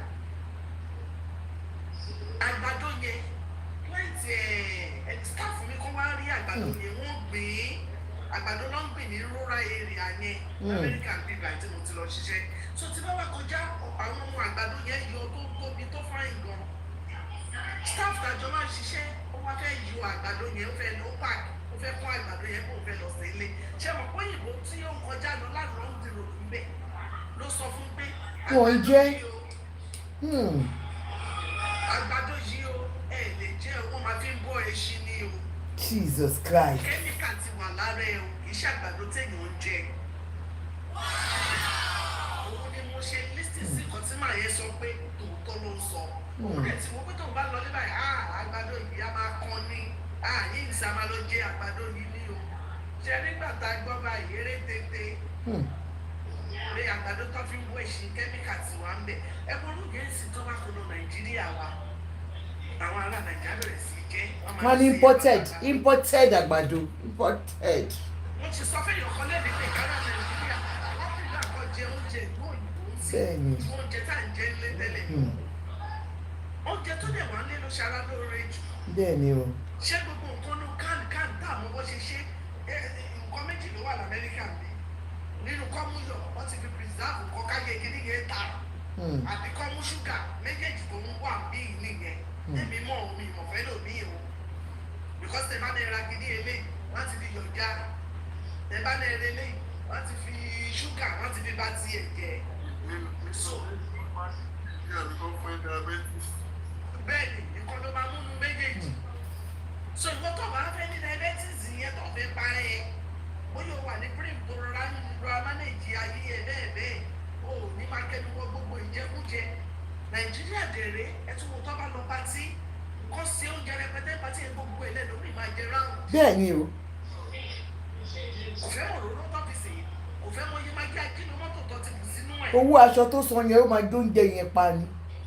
ajẹtàrọ ṣe bẹ́ẹ̀ rí Chinese food tó kọ́ rárá àdá tó ń gbé kiri sí ní àti tó máa lò bẹ́ẹ̀ ẹlòmí àmà kó jẹ́ wọ́mú bẹ̀tẹ̀ ẹni tó bá ní discipline láti inú ilé ẹ̀ ó lè jó mi lásán ló máa ní ẹjọ́ ẹ fún mi lómi lásán tàbí tó bá rí mọ́ẹ́mọ́ẹ́ tó wò ó pé eléyìí ṣì bẹ́ẹ̀ ta ẹ̀wọ̀n olóńdómì òsì tó ń jẹ yẹn náà wọ́n ní kó stop ẹ̀ àwọn kan náà ṣì ń kó wọlé Nàìjíríà wọ́n ṣì ń tà wọ́n ṣì ń jẹ́ indomie yẹn ṣe bí Chinese tó wà l'Amẹ́ríkà bíbá yìí náà ń kọ́ ló ń jẹ náà ó ṣàti ra wọn kíní wọn rí bíbá yẹn tí ata máa ń jẹ kì í ṣe indomie tó ń gbé wá Nàìjíríà yẹn ló ń jẹ bẹ́ẹ̀ Nàìjíríà gbogbo nǹkan tó bá ti gbé wá báyìí fẹ́ mọ̀ bó yóò dáa bí kò dáa àdèmọ̀ pé poverty wà ìṣẹ́ wà ń bẹ̀ ó ń dá àwọn èèyàn láàmú ó jẹ́ Tinubu ìdọ̀lẹ́ ló sì fẹ́ lọ kí bàbá ṣàṣe dáadáa ìpè táǹkì lójoojúmọ́ nìyẹn kó tiẹ̀ jẹ́ kí pọ́pátì yẹn kó tiẹ̀ lọlẹ̀ díẹ̀ kò ní máa ṣe pé ṣọ́ọ̀kì wọ́n mú oògùn ṣọ́ọ̀kì ló máa jẹ́ bẹ́ẹ̀ ra parasitamọ́ mo ti léyàn rẹ̀ wọn sí ni tó ra parasitamọ́ tó gbàgbé kú rí ní Nàìjà òun ò láti fi iṣẹ́ ní ó dẹ̀ ra parasitamọ́ orí ń fọ́ ó dẹ̀ délé báyìí ó di wẹ́lu wọ́n tó mọ̀ pé ṣọ́ọ̀kì ni gbogbo àti nǹkan tó rà ó dáa kí la fẹ́ ṣe lẹ́yìn ká máa gbàdúrà ìtàdúrà òde níṣẹ́ ló pọ̀ jù náà bẹ́ẹ̀ because tó bá rí nǹkan tí ò da ẹ̀wò ó ti mú wa lára take chemistry to give me paracetamol antibiotics tó máa ń mú yìí ampiclos give me 3 ampiclos so that kéèyàn mú 3 ampiclos together give me kìíní kan ìgẹ́ni láti join ní ẹ̀mọ́ lẹ́yìn tó bá ra paracetamol wọ́n tún ra oògùn wọ́n á ní kan tún ṣiṣẹ́ fẹ́yìn ó ń ṣiṣẹ́ fẹsẹ̀ ríro digestive bí oríṣi mẹ́rin papọ̀ àti mọ́ǹsì ṣẹ́yẹ̀gbọ́n òde bá kidney jẹ́ Nàìjíríà dẹ̀rẹ̀ tí gọ́ọ̀mẹ̀ntì bá ní ẹ ó já gbogbo àwọn tó ń tà ògùn yẹn eradicate wọn ẹ kó wọn àwa yìí náà látún máa ké pé pírẹsidẹ́ǹtì yìí àwọn tó dà síta yìí ó máa dà gbogbo nǹkan tá ń ta gbogbo ọrọ̀ ajé wa náà máa jẹ́ àríta ọrọ̀ ajé tó jẹ́ fèkì là ń tà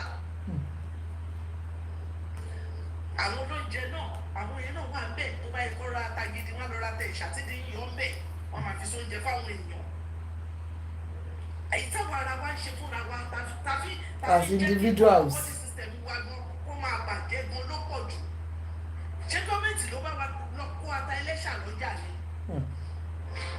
tí gọ́ọ̀mẹ̀ntì dàmọ̀ tó ń ṣe fún wa ọ̀tọ̀ ni ìyà lórí ìyà nìyẹn ẹ̀yin tẹ́ tún tajà kan tó wá ń fi ìyà wọn pé ẹ tún fi ń jẹ wá ìbò la wá fẹ́ sásì ìbò la fẹ́ kọjú sí bó lọ sí hospital tó bá ti mú wọn náírà lẹ̀ wọn ò ní tírìtì ẹ tẹ́ni yẹn máa fi kú. Kàbádé wà lóyìnbó instead of ká máa sọ tọrọ tó wá ṣe jẹ́ pé níbi ìgbà yìí báyìí ló ṣe ń ṣe o báyìí ló ṣe ń ṣe o ṣe báwọn dókítà náà ń wá bí sísítà mi ṣe báwọn dókítà náà ń wá bí wọ́n máa ṣe vacation. bẹ́ẹ̀ ni mà. wọn ò ṣe máa padà sóhun yẹn kó máa ṣe bó ṣe ń ṣe ń bí yìí náà bẹ̀tẹ̀ àwọn akọ́mọ wọn á kó yàwó wọn á fẹ́ bí wọn á kó sáwádìí àwọn adúró lọ́hùn wọn máa gbowó lọ́wọ́ àwọn èèyàn láì ṣe dáadáa kọ́ bá wa sọ̀rọ̀ sáwọn yẹn náà káwọn dókítà náà ṣe dáadáa tó bá ti gbé èèyàn débẹ̀ wọ́n ti kọ́kọ́ tírìtì ẹni yẹn náà wọ́n ní Yorùbá ní kán lé akátá lọ kó tó fàbọ̀ fẹ́ dì yẹn ni káwọn dókítà àwọn nọ́ọ̀sì wa náà káwọn náà ti kọ́ ṣe dáadáa káwọn náà rí nǹkan tó ṣe because gọ́ọ̀mẹ̀ntì kan ló máa ṣe gbogbo ẹ̀mọ̀ pé Nàìjíríà system ti bàjẹ́ ti pẹ́ ẹni tó lè máa túnṣe ní dáadáa náà là ń wá kọ́ bá wa túnṣe a lè wá lóyìnbó ká máa jẹ gbogbo nǹkan àǹfààní ọ̀fẹ́ lórí bá fọ́ wá sí àti mọ̀ pé 911 la fẹ́ pé tàbá rí pé orí yẹn ti ń fọ́jú ìṣẹ́jú márùn-ún wọ́n ti gbé wa Nàìjíríà ambulance wọ́n ní kó lọ rẹ epo wá ibi tẹ́ni ẹ bá ti ń wọ́wọ́ epo tó fẹ́ san fún wọn ó ti bẹ́ẹ̀ lù mí.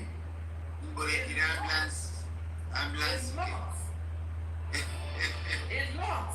Èmi ò rò pé lòdù tí bàbá ń ṣe é sí ìgbọ̀n ló kàn.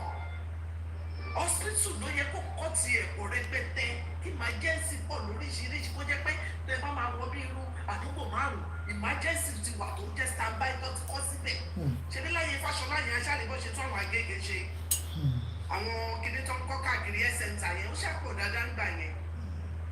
Kó tiẹ̀ wá káàkiri bẹ́ẹ̀ wàhálà yìí because tá a bá ronú àwọn ta lẹ́bí Nàìjíríà gan mo máa ń fẹ́ sunkún jọ míì ni ẹ̀rù máa ń bà mí ní pé ṣé wọ́n gbọ́dọ̀ ní èèyàn kan ní kidney problem wáyé ibo lèèyàn fẹ́ ságbà olówó gan tó ní kidney problem kò rí ṣe Nàìjíríà wọ́n máa ń kú ni so Ọlọ́run kó ṣàánú gbogbo wa o. ẹ ṣé gọmà thank you very much. àmín Jésù àmín. gbogbo wa náà dẹ̀ rèé ibikíbi tá a bá wà ẹ̀ẹ́tì ní oúnjẹ tá à ń jẹ o ẹ̀ẹ́tì ní aṣọ tá à ń wọ̀ sọ́rùn o ẹ jẹ́ ká tọ́jú ẹ̀ẹ́tì wa àmàlíyà àwọn Amẹ́ríkà náà orí fọ́ wa ṣẹ́ mọ̀ pẹ́ lómi sísítà mi láti tó ti dé ìlú òyìnbó yìí kò lọ síbítù rí o a ní torí wọ́n fẹ́ gbé bí ìyì wá ẹ̀mọye wọn tó ń kú dànù sínú ilé l'Amẹ́ríkà ń bí o àná máa gbé bí ìyì wá ni wọ́n máa sá oníkálukú tọ́jú ẹ̀ẹ́tì ẹ̀ o Thank you very much, ma. Thank you, ma. Eshima. King, I got from King Banky. Yes, sir. So, Sherry, because I'm a person of principle. When the man like he won't believe in karma. So, Sherry, if you're Mr. Ogun, but for our continue with video here, let me describe what happened in the video to you. Dr. Commission Coastal Road, Baba Ijaji, who are technically on grateful okay, one share video lórí Coastal Road yẹn. Wọ́n ṣe pé fáwọn ọmọ Nàìjíríà tó bá ti dìbò fún Tinubu. Ṣòyìn lórí Coastal Road yẹn. He did it. Ọjọ́ wà bẹ́ẹ̀ gbà yẹn. Ṣòyìn kò sépè tí wọ́n rọ́ sórí àwọn ọmọ Nàìjíríà tó bá tẹ̀lé Tinubu. Especially àwọn ọmọ Yorùbá. And aláyé yìí, àwọn aláyé tẹ́pà ti mọ̀ wọ́n láti ayé tẹ́mẹ́ta ni. Lọ́dún Fábà Ìkànnì, mo ti mọ̀ wọ́n tipẹ́tipẹ́. So, I don't really feel pity for him.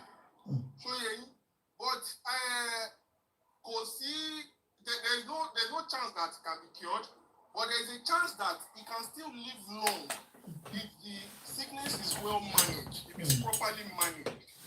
Ṣòyìn, now, what are his chances? Tábà sọ pé Yayi máa help Bàbá Ògògó. Tí Yayi bá help Bàbá Ògògó, tó bá bá wọn ṣe gbogbo àwọn ìní ni wọ́n ṣe chemotherapy. If he survive that chemotherapy and he survive everything, how is he going to go on with the maintenance? Ṣé Coastal Road ló fẹ́ fi maintain? Let us ask ourselves that questions. Ṣé Coastal Road ló fẹ́ ṣe dialysis wọn? No, Coastal Road ò lè ṣe dialysis wọn.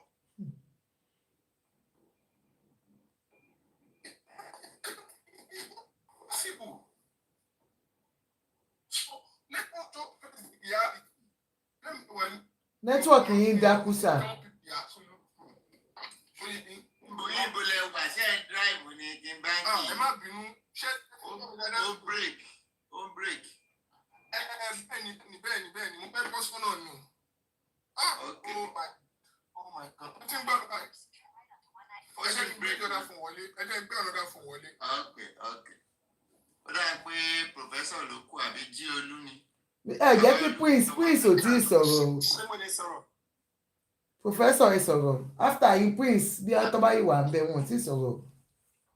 Okay, ṣé Prince wá ta Tinubu fún wa nínú. Ẹ má bínú sí wọn. Wọ́n á understand tá a bá ṣàlàyé fún un.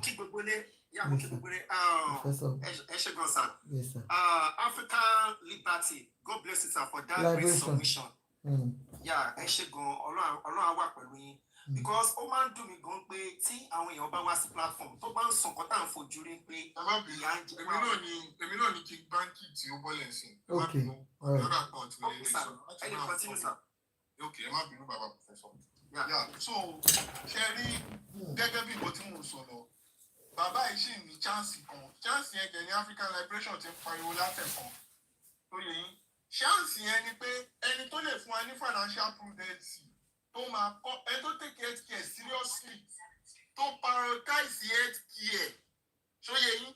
Because man yìí láti ìgbà tí wọ́n ti ṣe election tó lose, èbó yẹ kó gángan rẹ̀ kó máa lọ UK àbí kó máa lọ America. But this man stood in Nigeria. Bó ṣe ń donate sí nursing school, ló ń donate sí àwọn trauma centers or whatever hospital tó bá wà, ó ń donate fún gbogbo. And these are not just private entity alone. Kìbáàkì, ẹ jẹ́ ká sáré quote figure. Ìjọba Tinubu ní 2025, ó budget 218 billion. Ọ̀rọ̀ tá à ń sọ yìí, public domain ló wà, you can fact check it.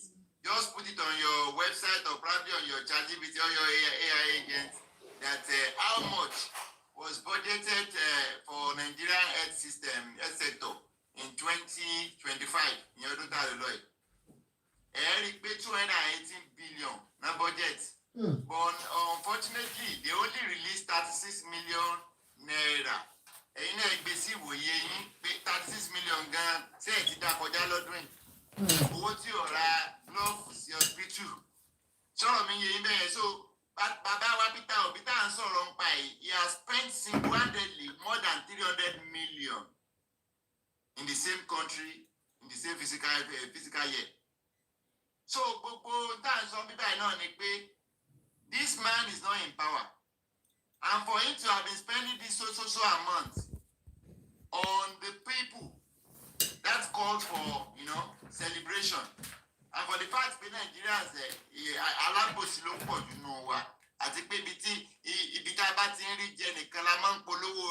that's the problem.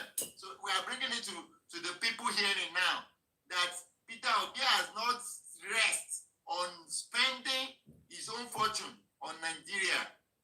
Just imagine if he's being placed in the position to handle the Nigerian people money. Just like the way these people are handling money and spending it recklessly.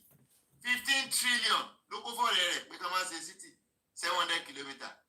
But we have 15 trillion. Say if go for city. Making Banky, continue with your submission, Joe. Nothing comment section. So, Parababa, àwọn máa ń pẹ̀lú fat and figure. So, Sherry, bàbá mi. Problem is, Sherry, tàbá ṣì ń fi pity fún bàbá Ògògó wípé à ń pity. We are not helping Nigerians. We need to let Nigerians know what the truth is. Okay, Nigerians mélòó ló ní access sí health care tó proper. And so naturopathic medicine lẹ́ẹ̀kan yẹn, mo ń gbọ́n gbà tẹ́ ẹ̀ sọ lẹ́ẹ̀kan yẹn. Do you know my wife is a qualified naturopathic doctor? But Nigeria fún chance. Only láti ọmọ ọmọ wa client ní outside Nigeria tó wá ń lo oògùn Nigeria nínú Nigeria ó jẹ́ silence rẹ̀. So what is my trajectory? What I'm just trying to let people to know is that and when you need to decide, only glad to know cotton share, and when you ti wa food. Okay, you want to pass up o si be mama jẹ́ kí government ma lọ kó máa pity àwọn èèyàn bí ògbògbò àbí kó máa dáwó kí wọn náà kó máa dáwó fáwọn èèyàn ó sì rówó lọ sí abroad. Yes, ó sì rówó lọ all the time. Níjọ́ tó bá máa share tó jẹ́ pé emergency ó yẹ kó lè save life for 10 minutes. But because of lack of health care, ó yẹ wá tó ti ṣe 30 December ó kú síbẹ̀. Ṣé wọ́n pẹ́ a lot of Nigerians not cool because of just little timing, lack of first aid. A lot of Nigerians don't bat here law. Negligence of the medical practitioners and the medical ministers. Total negligence of humanity. What is neglecting our welfare in Nigeria? Mo gbọ́dọ̀ pé ministry kan lẹ́ẹ̀kan yẹn social welfare. Do you know the meaning of social welfare? Mo bọ́ ẹ máa ń bọ́ǹpù owó sínú àwọn social welfare tó wà lábúrọ̀dì ṣá. Ẹ kà ló Medicaid ti America for an example. Ẹ kà ló health insurance ti Canada for an example. Do you know pé téèyàn bá jẹ́ work permit lásán ní Canada bíbá yìí? Kódà gan student visa tó ti wà accredited pé student ní visa jẹ́ ìgbàlì wọ́n máa fún health care lọ́fẹ̀ẹ́. NHS wá ń bíbá iná nǹkan cradle to death. Kálá ò ní san. Ṣóyè yín so afẹ́rù Nàìjíríà bẹ́ẹ̀ yẹn. Òun ò ní láti mọ ìyá yìí kí tó lè ní good adequate health care. Mi ní láti mọ Ṣèyí Tinubu kí tó lè ní health care. Mo need that one Sanwó-Olú from somewhere. Mo need that ní signature governor kan kí tó lè ní pass láti ra lé. Do you know there are some lands lẹ́kọ̀ọ́ mẹ́ẹ̀ kò sí bẹ́ẹ̀ ṣe lówó tó kẹ́ lówó bí nǹkan mi lè ríra tẹ́ ẹ̀ bá ké sáwọn èèyàn kan. Is that a country? Ogogbo is not the first tó máa ṣẹlẹ̀ sí. Wọ́n sì pọ̀ tó sì máa ṣẹlẹ̀ sí. Kódà kan ìkan tó ṣẹlẹ̀ sí Ògo èmo wíṣẹ̀ sí jíjídé kó sọ kọ́kọ́kọ́kọ́. King ẹ má bínú àwọn èèyàn tèmi ní gbogbo wọn. Èmi kò ń ṣàlàyé àwọn èèyàn mi mo understand yín. In as much as ẹ ń sọ òótọ́ ẹ ti understand but please sir they are my people. No, mi wish wọn bẹ́ẹ̀. No, ìyá mi kámà ni. Mi wish wọn. iṣẹ́ ọwọ́ wọn ló wọ́n ní bẹ́ẹ̀ oríṣiríṣi àwọn ọmọ ẹjọ́ kíngì ẹjọ́ ẹ bá wa mú díẹ̀ ẹ jẹ́ kí ẹ ti díẹ̀ ẹ má ti lọ fà ẹ má ti lọ fà ẹ má jẹ́ ká fà gáárà. ẹ jẹ́ ká sì dúró lórí bàbá ká sì fún ọ nígbà pìtì fèsì. so ìyá mi ẹ má bínú ẹ̀yin ìwé tí mo ṣe sọ̀rọ̀ bó ṣe ká mi lára sí mi inú ọ̀pẹ pàlà dàgbà sí ìgbà tá a dé ìlú ìmọ̀ ẹ̀ṣẹ̀ rí pé àwọn àìsàn kan ó tiẹ̀ wà tó sápamọ́ sí mi nínú ara Nigeria failed my own father. ẹ ká jọ títí family kúrò Nàìjíríà wà ní nǹkan tó yẹ pé ó ń hẹ́ẹ̀dì nínú ikú máa yẹn báwo làwọn dókítà ṣe máa ṣe operation tẹ́ máa gbàgbé scissors sínú èèyàn ọwọ́ grant. There is no good administration. Administration was poor. Kò sí internal affairs. Doctor máa ṣe bó ṣe wọ́n anyhow. Ṣé mo patient tí doctor ti bá sùn? All because the patient cannot afford health care. Doctor máa take advantage ẹ̀. Ṣé mo yẹ wọn ṣá? Ṣé mo yẹ àwọn èèyàn tó yẹ pé wọ́n ti bímọ fún doctor dànù? Ṣé paternity fraud ní ká sọ ni? Ó japa Nàìjíríà náà. Sọ pé kò ṣẹlẹ̀ ní other countries but in Nigeria yìí it's too obvious. Wọ́n ṣé ó ti hàn jù. People are now scavenging. Àwọn èèyàn tó ń pẹ́ wọ́n ti ń jẹ ẹran tẹ́lẹ̀tẹ́lẹ̀ wọ́n ti wá jẹ egungun mọ́ èérún egungun ló ń jẹ. People are now fighting to buy bones in market. Àwọn èèyàn ti ń fi gàrí àti ẹ̀pà mílìkì wọ́n dá sínú white cup take away yẹn wọ́n sọ pé àwọn fi ń ṣe patí irú patí ò fowó nìyẹn ṣé tí bá bẹ́ẹ̀ mu gàrí ṣé mi lè mu gàrí mi lé ní ọwọ́ grand clear fún mi gàrí mi patí in the history of Nigeria tábàdé patí a máa ń la sẹ̀mú mọ́lẹ̀ ni la ẹ̀bà mọ́lẹ̀ ẹ̀ wo bẹ́ẹ̀ sọ́lá tẹ̀kọ́ pé ìjẹkújẹ la máa ń jẹ èmi tó tẹ̀ jẹ́ pé ọmọ mu ṣí ní wọ́n ṣe mú gbọ́mọ yà dúkìlọ̀ dálẹ̀ lọ wọ́n ṣe patí bẹ́ẹ̀ àti máa sáré lọ wọṣọ tó fine ṣèbí Tinubu iná ló sọ wá di bẹ́ẹ̀. He didn't empower us. He turned us into touts. Tí o bá kí n ṣe technology tó save wa tó jọ wá kò lórí street Mushin. Ṣé báwọn náà bá ti dìdàkudà lẹ́nu? Àwọn náà bá ti máa gbébọn nu Mushin. Àwọn náà bá ti dánmọ́ payan. Ẹ̀mí yóò bá kò bá tó èmi náà mọ́ lójú náà. Ṣèbí mo wà níbi kan ìjọkọ̀ tá à ń jà. Nǹkan tó tẹ́ kí stop jàgídíjàgan nìyẹn. À ń jà lọ́jọ́ yẹn. Ibi tá a ti ń jà bọ̀bọ̀ yẹn jẹ́ gbé àdá. Ó jẹ́ ṣá èèyàn lẹ́gbẹ̀ẹ́ mi, ó ṣá apá bọ̀bọ̀ yẹn sílẹ̀ lẹ̀. Ó tún rẹ́jà ti ṣá ẹlòmíì. That's the Lagos Tinubu build. Yeah, that's the Lagos tí Tinubu build. Wọ́n máa pe Lẹ́kí fún yín, wọ́n máa pe Àjà fún yín. Like that is the whole of Lagos. Ẹ ti dé máa wọ̀ kórí. Ṣé ti dé yànnà bàrí? Bá bẹ̀rẹ̀ ti máa pa àwọn ibì kan. Àwọn ibì kan tẹ́ ẹ̀ gbọ́ rí. Ẹ ti gbọ́ cemetery. Ẹ ti gbọ́ lámàlà. Olóko ńlá àwọn àdúgbò tí mò ń pè àwọn àdúgbò tí ò dání. Oṣòdì Jọlá Bádíà Ìgàndò Àjàfúyín these places are poverty empowered place by the government.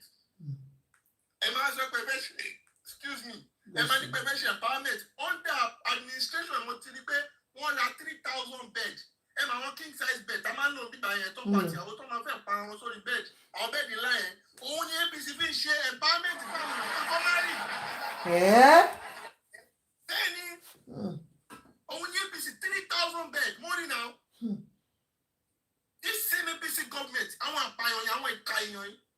By the way let me now tell people this aside from gbogbo kọ́tẹ́ rí yìí àwọn boys tí wọ́n fi operate yìí ṣẹ́yìn òun ẹgbẹ́ APC ló kó wọn wọlé ni. Gumi has challenged the government. He made a bold statement. Only pay government more. Everybody. I saw that on Jam. We talked about it here. Yeah. Fire Minister, an ex-governor, he came out and said it. And when people in Wale, and some of you will still come here and tell us, you still come here I want to be like Obi. Yes. Kò sí níran mi kò sẹ́ni tó da tó obìnrin. I'm saying it. I'm a Yoruba man and I'll say it anywhere. Kò sí ẹni tó da tó obìnrin. Ní ìjẹ́ kí sọmọ níran ọmọ ọ̀rọ̀ kíran. We are Bankole family from Abeokuta. Mi sọmọ níran kíran. But me ti rẹni tó yẹ pé ó wà financially prudent tó bọ̀ boy. At the age of 32, this guy was already a chairman of a bank, a major bank. That òun wà secondary school, university. Òun ló ń ta nǹkan fáwọn ọmọ school ti dá kọ́lé títí ẹ̀. Tinubu máa ṣe 30K lórí street Chicago gbà yẹn náà ni. Tinubu at 30, ó sì lé àwọn ọmọ Euro àìnù, ó sì lé wọn mú káàkiri. Yo, where my money? Ó sì lé wọn mú káàkiri Chicago. Ẹ wá wá sí bíbá, ẹ wá fẹ́ máa fún wa ní lámbà wípé kíní kan. You don't have to do that to us. We are tired of this government. And what our motion say, they came out and said no, they are tired of this government. We'll try. Yeah. What is show everybody, Yami? And our electricity only pay. If I don't vote for you, do not vote. If I don't give you electricity, do not vote for me the second time. Now look at electricity today. Jonathan. You cannot even generate a megawatt to roast a popcorn. Láyé Tinubu sì yí popcorn ti pọ̀ jù. Ṣé iná Tinubu lè di ẹyin? Ṣó lè gbomi ẹ̀bà kaná? This guy and gbogbo nǹkan tó ń sọ fáwọn èèyàn wípé ká súnra kì ọ̀la máa da nǹkan tó ń ṣe next 20 years. Ìyá mi ọmọ Yahoo ló máa ń sọ̀rọ̀ bẹ́ẹ̀ yẹn. Èmi náà ti ṣe Yahoo rí. Bàbá fẹ́ wọ́n client la máa sọ fún pé kó má wọrí. Kí Tinubu bá máa bá wa sọ ọgbọ́n yẹn Yahoo pátá ní. Wọ́n ní format ni. Format ńlá ni kí Tinubu má máa gbé ẹ wá. Format yẹn ti cast. It is an insane government. Gbọ́kàn tí kíní sọ ni Abba Atenstan. Ó sọ pé is insanity. Ìwà àwẹ̀rẹ̀ ní APC ń wù. Ẹ máa imagine. Ẹ ti campaign fún iná lẹ́bi campaign last election. Ẹ tún wá fi dá sẹ́yìn iná ẹ̀fẹ́ fi rí campaign. So 4 years yẹn ká gbàgbé ẹ̀ ṣáni amnesia ni. Ṣáti ní Alzheimer's ni. Ṣé Nigerian government ń wáyìn wá ni? Ok, tí kò bá ṣẹlẹ̀ sí mi sìn, ó ní highway mú wáyé. Tí wọ́n bá pe ọlọ́pàá láàrin 5 minutes. Láti dé.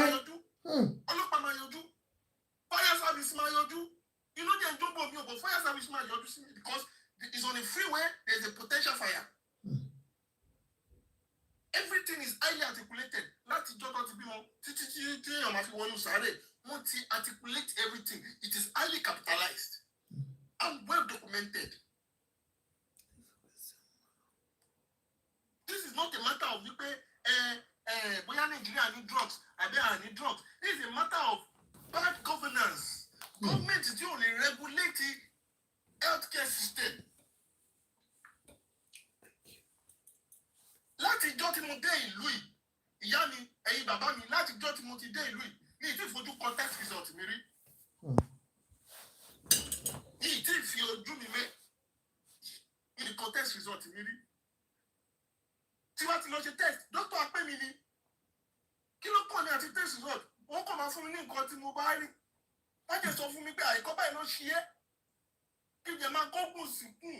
Tí kò bá tẹ̀ kùnà ṣe mí dáògùn. I have the right to even sue that doctor. Kí n sue pharmacy. Wọ́n ní gbogbo right mi. Your right are not taken away. Òyàn kan ó dúró nítorí pé òun fẹ́ gba election state kan. Ó wá seize owó state yẹn. Ó jẹ́ sanwó fún wọn. For the past 15 months. Ó wá kó bí 5 days to election. Ó wá seize owó wọn. Owó tí wọ́n dá generate nínú ara wọn. Ìyá mi ẹ̀mọ́ bí kí yín ẹ̀ṣẹ̀ rí ni ọmọ tẹ́ fún lówó oúnjẹ mọ́. Tọ́mọ yẹn tí wá padà wá lọ́rùn rí owó ta. Ẹ tí wá gbowó owó ẹ̀kẹ́ sọ pé kò gbọdọ̀ ní owó yẹn. Ẹ jọ sọ́mọ yẹn ò ní rí bẹ́ẹ̀. Let us face the reality, man. Ẹ jọ jẹ́ ká face reality. We are tired of all this. I have a mother that is ká tó ṣe ẹni pẹ́ńsì yìí ó máa gbẹ́nu lé 70. Ó jẹ́ ti pé 70 tán. ṣé mo jèjì máa sọ pé mo fẹ́ máa fly ìyá mi wá sí abroad lójoojúmọ́ ni? Okay, tí bá tẹ̀ wá tó pé ìyá mi wọ́n fly ìyá mi wá sí abroad, ṣé abroad ìyá mi fẹ́ kú sí mi? Èmi gbogbo fúnra mi, ṣé abroad mo fẹ́ kú sí mi? Tọ́jú ìlú wa. And mi ìjẹ̀fẹ́ náà kò sí ọ̀kan tí wọ́n fẹ́ sọ fún mi. Nigeria has the best weather in the world. Mo ti wá weather ẹni dìrì. Nigeria tó pé wà bọ́ singlet lọ́sàn-án gan, kò sí ọ̀kan tó máa ṣe, wà bọ́ singlet lóru, kò sí ọ̀kan tó máa ṣe. Tó bá ti ní little change yẹ, tó bá ti tọ́ I better pass my neighbor ẹ, ó máa sún ẹ mọ́jú.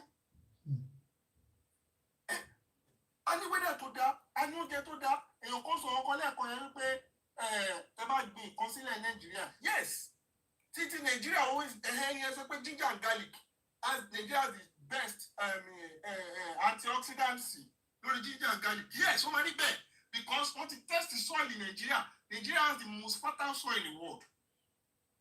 Ṣé oil ní ká sọ ni? Ẹ lọ wo oil wa. Crude oil wa has the best quality. 5 star ni wọ́n fún crude oil wa. Àwọn tó tẹ̀lé wa ní Libya. So kí wá ní nǹkan tá à ń wá káàkiri? We have bad leaders. Leadership problem nǹkan tá a ní.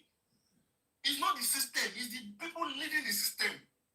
People using the system to rig against the ordinary man that cannot afford a daily meal. Look at the way they are treating Nigerians now. Growing up, mo mọ̀ pé on Saturday, a máa ń ṣe pa. Àwọn aṣọ tó ti bàjẹ́ lé, wọ́n sì ní akó fún Pààrọ̀ bẹ́ẹ̀ ni gba pààrọ̀ o. Ìtọ́ni. Ìyá mi tó yẹ àwọn aṣọ tó ti bàjẹ́ ẹ máa gba kúlà tuntun, àwọn kúlà ńláńlá ẹ máa gbà àwọn bọ́ọ̀fù ńlá wọ́n fún yín. Olùkà today àwọn èèyàn ń ṣe pàṣípààrọ̀ their best jewelries láti jẹun. It is that bad. Their best jewelries làwọn èèyàn fi ń jẹun. Kúlà la fi ń gbàgbà yẹn o. Kò lè ṣe best jewelry o. It's the worst of your clothes. Bẹ́ẹ̀ni. Àlọ́ káwọn aṣọ tó ti lò pa.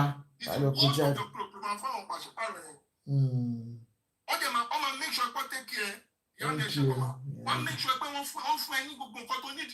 Kúlà ni o, báfù ni o. They will give you everything. But look at today. Nothing is in place. Àwọn ọmọ Nàìjíríà wọ́n di nǹkan tó ń pè èèyàn lè rí mọ́. Àwa legalize forgery. Ìyá mi ìyá ló dé ṣe bọ́ ma. Àwa legalize forgery. Wọ́n dìde sínú constitution. Ìkọ́ tó ti wà constitution wọn wà ìdè. Ọ̀rọ̀ gbé ìwọ̀n tó bá submit forgery result. Ìyá mi màá tó land. Ìwọ̀n tó bá submit forgery result.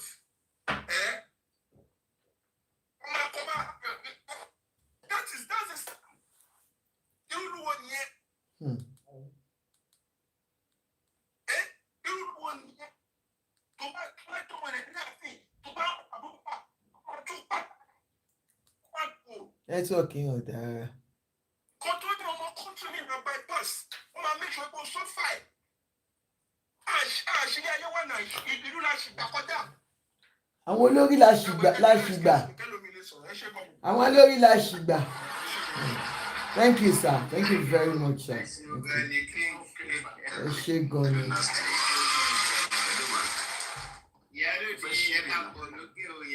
Dr. Temi, ẹjọ́ ẹ má bínú ẹ ṣe jẹ́ kí Prince sọ̀rọ̀ ẹjọ́ ẹ má bínú please. Dr. Temi, please allow to.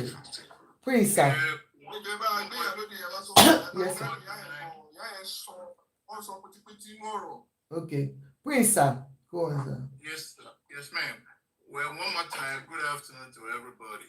Number one thing I need to understand is when you're on the platform, there are a lot of diverse people that are going to be on this platform. Yes, sir. If you tell me about being there, it's submission of my mom. If you are in there, if you meet it better. If you tell me go on there, if you meet my better. We're here to learn. And to also understand different perspectives. Everybody look at things in a different way based on your experience. So for somebody that's can you go, I just shoot my head. Daddy, please, I don't want you to go back to that, please.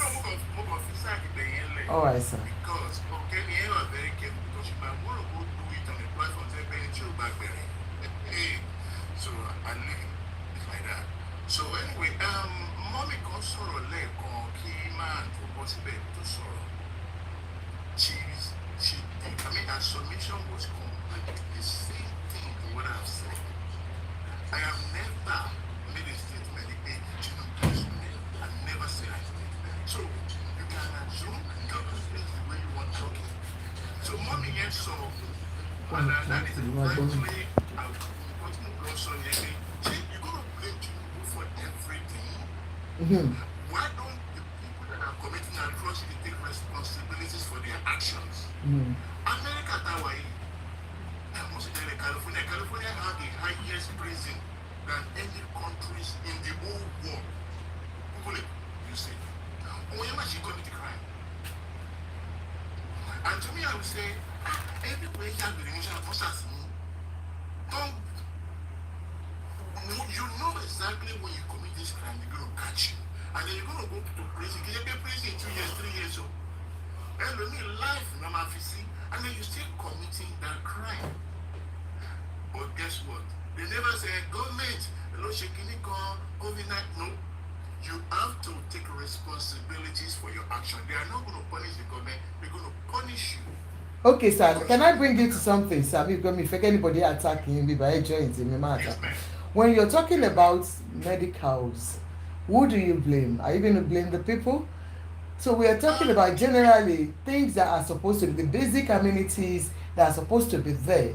If those things are there for our people, okay, one day you need cancer, must that person travel abroad before go to buy treatment? Not really. By the way, my friend Debayensi, and that is why that is why I could first of all give a summation. People need to be very careful because you don't know who's there. I'm a medical doctor and I work in oncology before. So I know about all these things that they're talking about. So when it comes to medical, of course, the government is the one that's supposed to make the provision. However, the government is not going to make provision without people contributing. America is free. No, if you are not working, you are not going to get it for free unless you are disabled or you are a low income. Mr. 47 yet will make the things hard, you see. So people can say, that is not true. Before, they will turn you down from the emergency. Now, and then after that was going to be in administration. And then they came up with urgent care. Urgent care and emergency are the same. But nowadays, guess what? They can only give you that basic when you don't have insurance, they are not going to admit you. Because but Mr. 47, you told me, Mr. 47, you told me, what you cut a lot of things. So if you don't have insurance, they are not going to take care of you. You're going to be on your own. Unless when the blue states, like California and some other states, then you're going to be covered under medical, not Medicare. So people need to be very careful. There are a lot of people that knows these things. So anyway, government must provide, but at the same time, the people are also contributing. In the Western world, they don't depend on what we call natural resources. They depend on human resources. And what is that human resources? That is to go ransom. How many people doing that in Nigeria? But they're not taking the taxes from people in Nigeria. People are paying the taxes. It's just that they are not using it well. So. A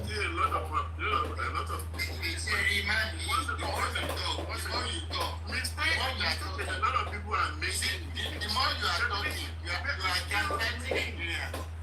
gaslighting the people. And the more you talk, you gaslight them the more. No matter how you hear, I will not be responsible. I don't know what is possible. And your point, Simon, you try that to make. Can you let me think? Okay. I really do not know what your plan, because we have over 500 people watching. Oh my God. Never first saw it yourself. I think our realistic Yes, I've been realistic. You are not being realistic. You are not being realistic, sir. Maybe if you try to listen to me, ma'am, maybe if you try to listen to me, some things they pay tax. So that also people want to pay tax in Nigeria. Nigeria pay the highest tax in the world. Finish, ma'am. Let me finish. So I sọ fún wa pé àwọn nǹkan tẹ̀ ń sọ yẹn kò sẹ́ni tó fẹ́ lísìn sà. I just gaslighting people here. Nigeria never get that done. And the lady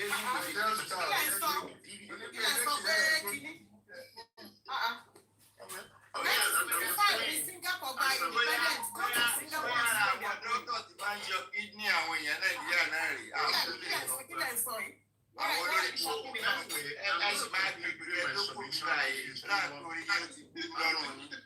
Excuse me, be respectful.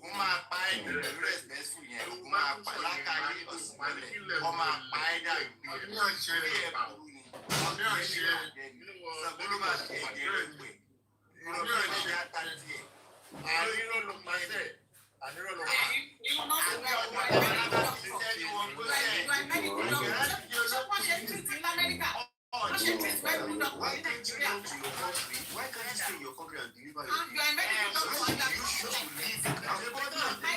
Getting Fajani. What happened? Easy. Shut the fuck up and let me finish talking. Nobody questioning what you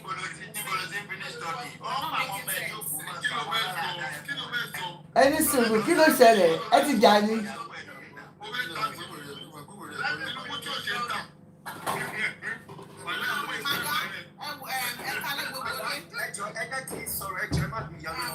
Okay, ma.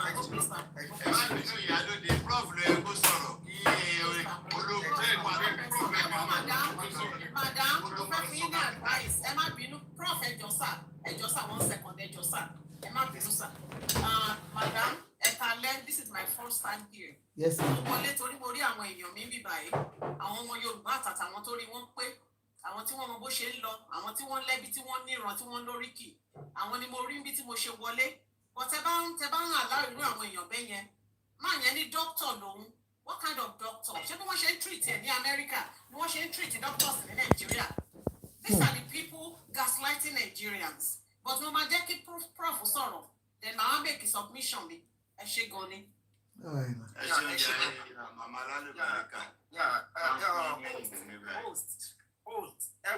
Ẹ jẹ́ kí n sọ bó ṣe rí inú mi ṣó ti yé yẹn jù ẹ jẹ́ kí n sọ ṣe rí olórí burúkú ló pọ̀ jù Nàìjíríà àwọn táyé wọn ti bàjẹ́ àwọn ló ń bàjọba ṣiṣẹ́ I am telling you the truth nígbà tí nǹkan tó gbé wá gbọ̀ngàn ọ̀rọ̀ tí African liberation tó ń sọ máa ń láì kí èèyàn dàgbà kó lọ́pọlọ lórí kò ń ṣe gbogbo èèyàn ló lè dàgbà ló lọ́pọlọ lórí àwọn àgbàlagbà kan wà don't score ní brain wọn ti jẹrà ó ti bàjẹ́ kò sọ́pọlọ kọ́kọ́ mọ́ nínú brain wọn àwọn aláyé bàjẹ́.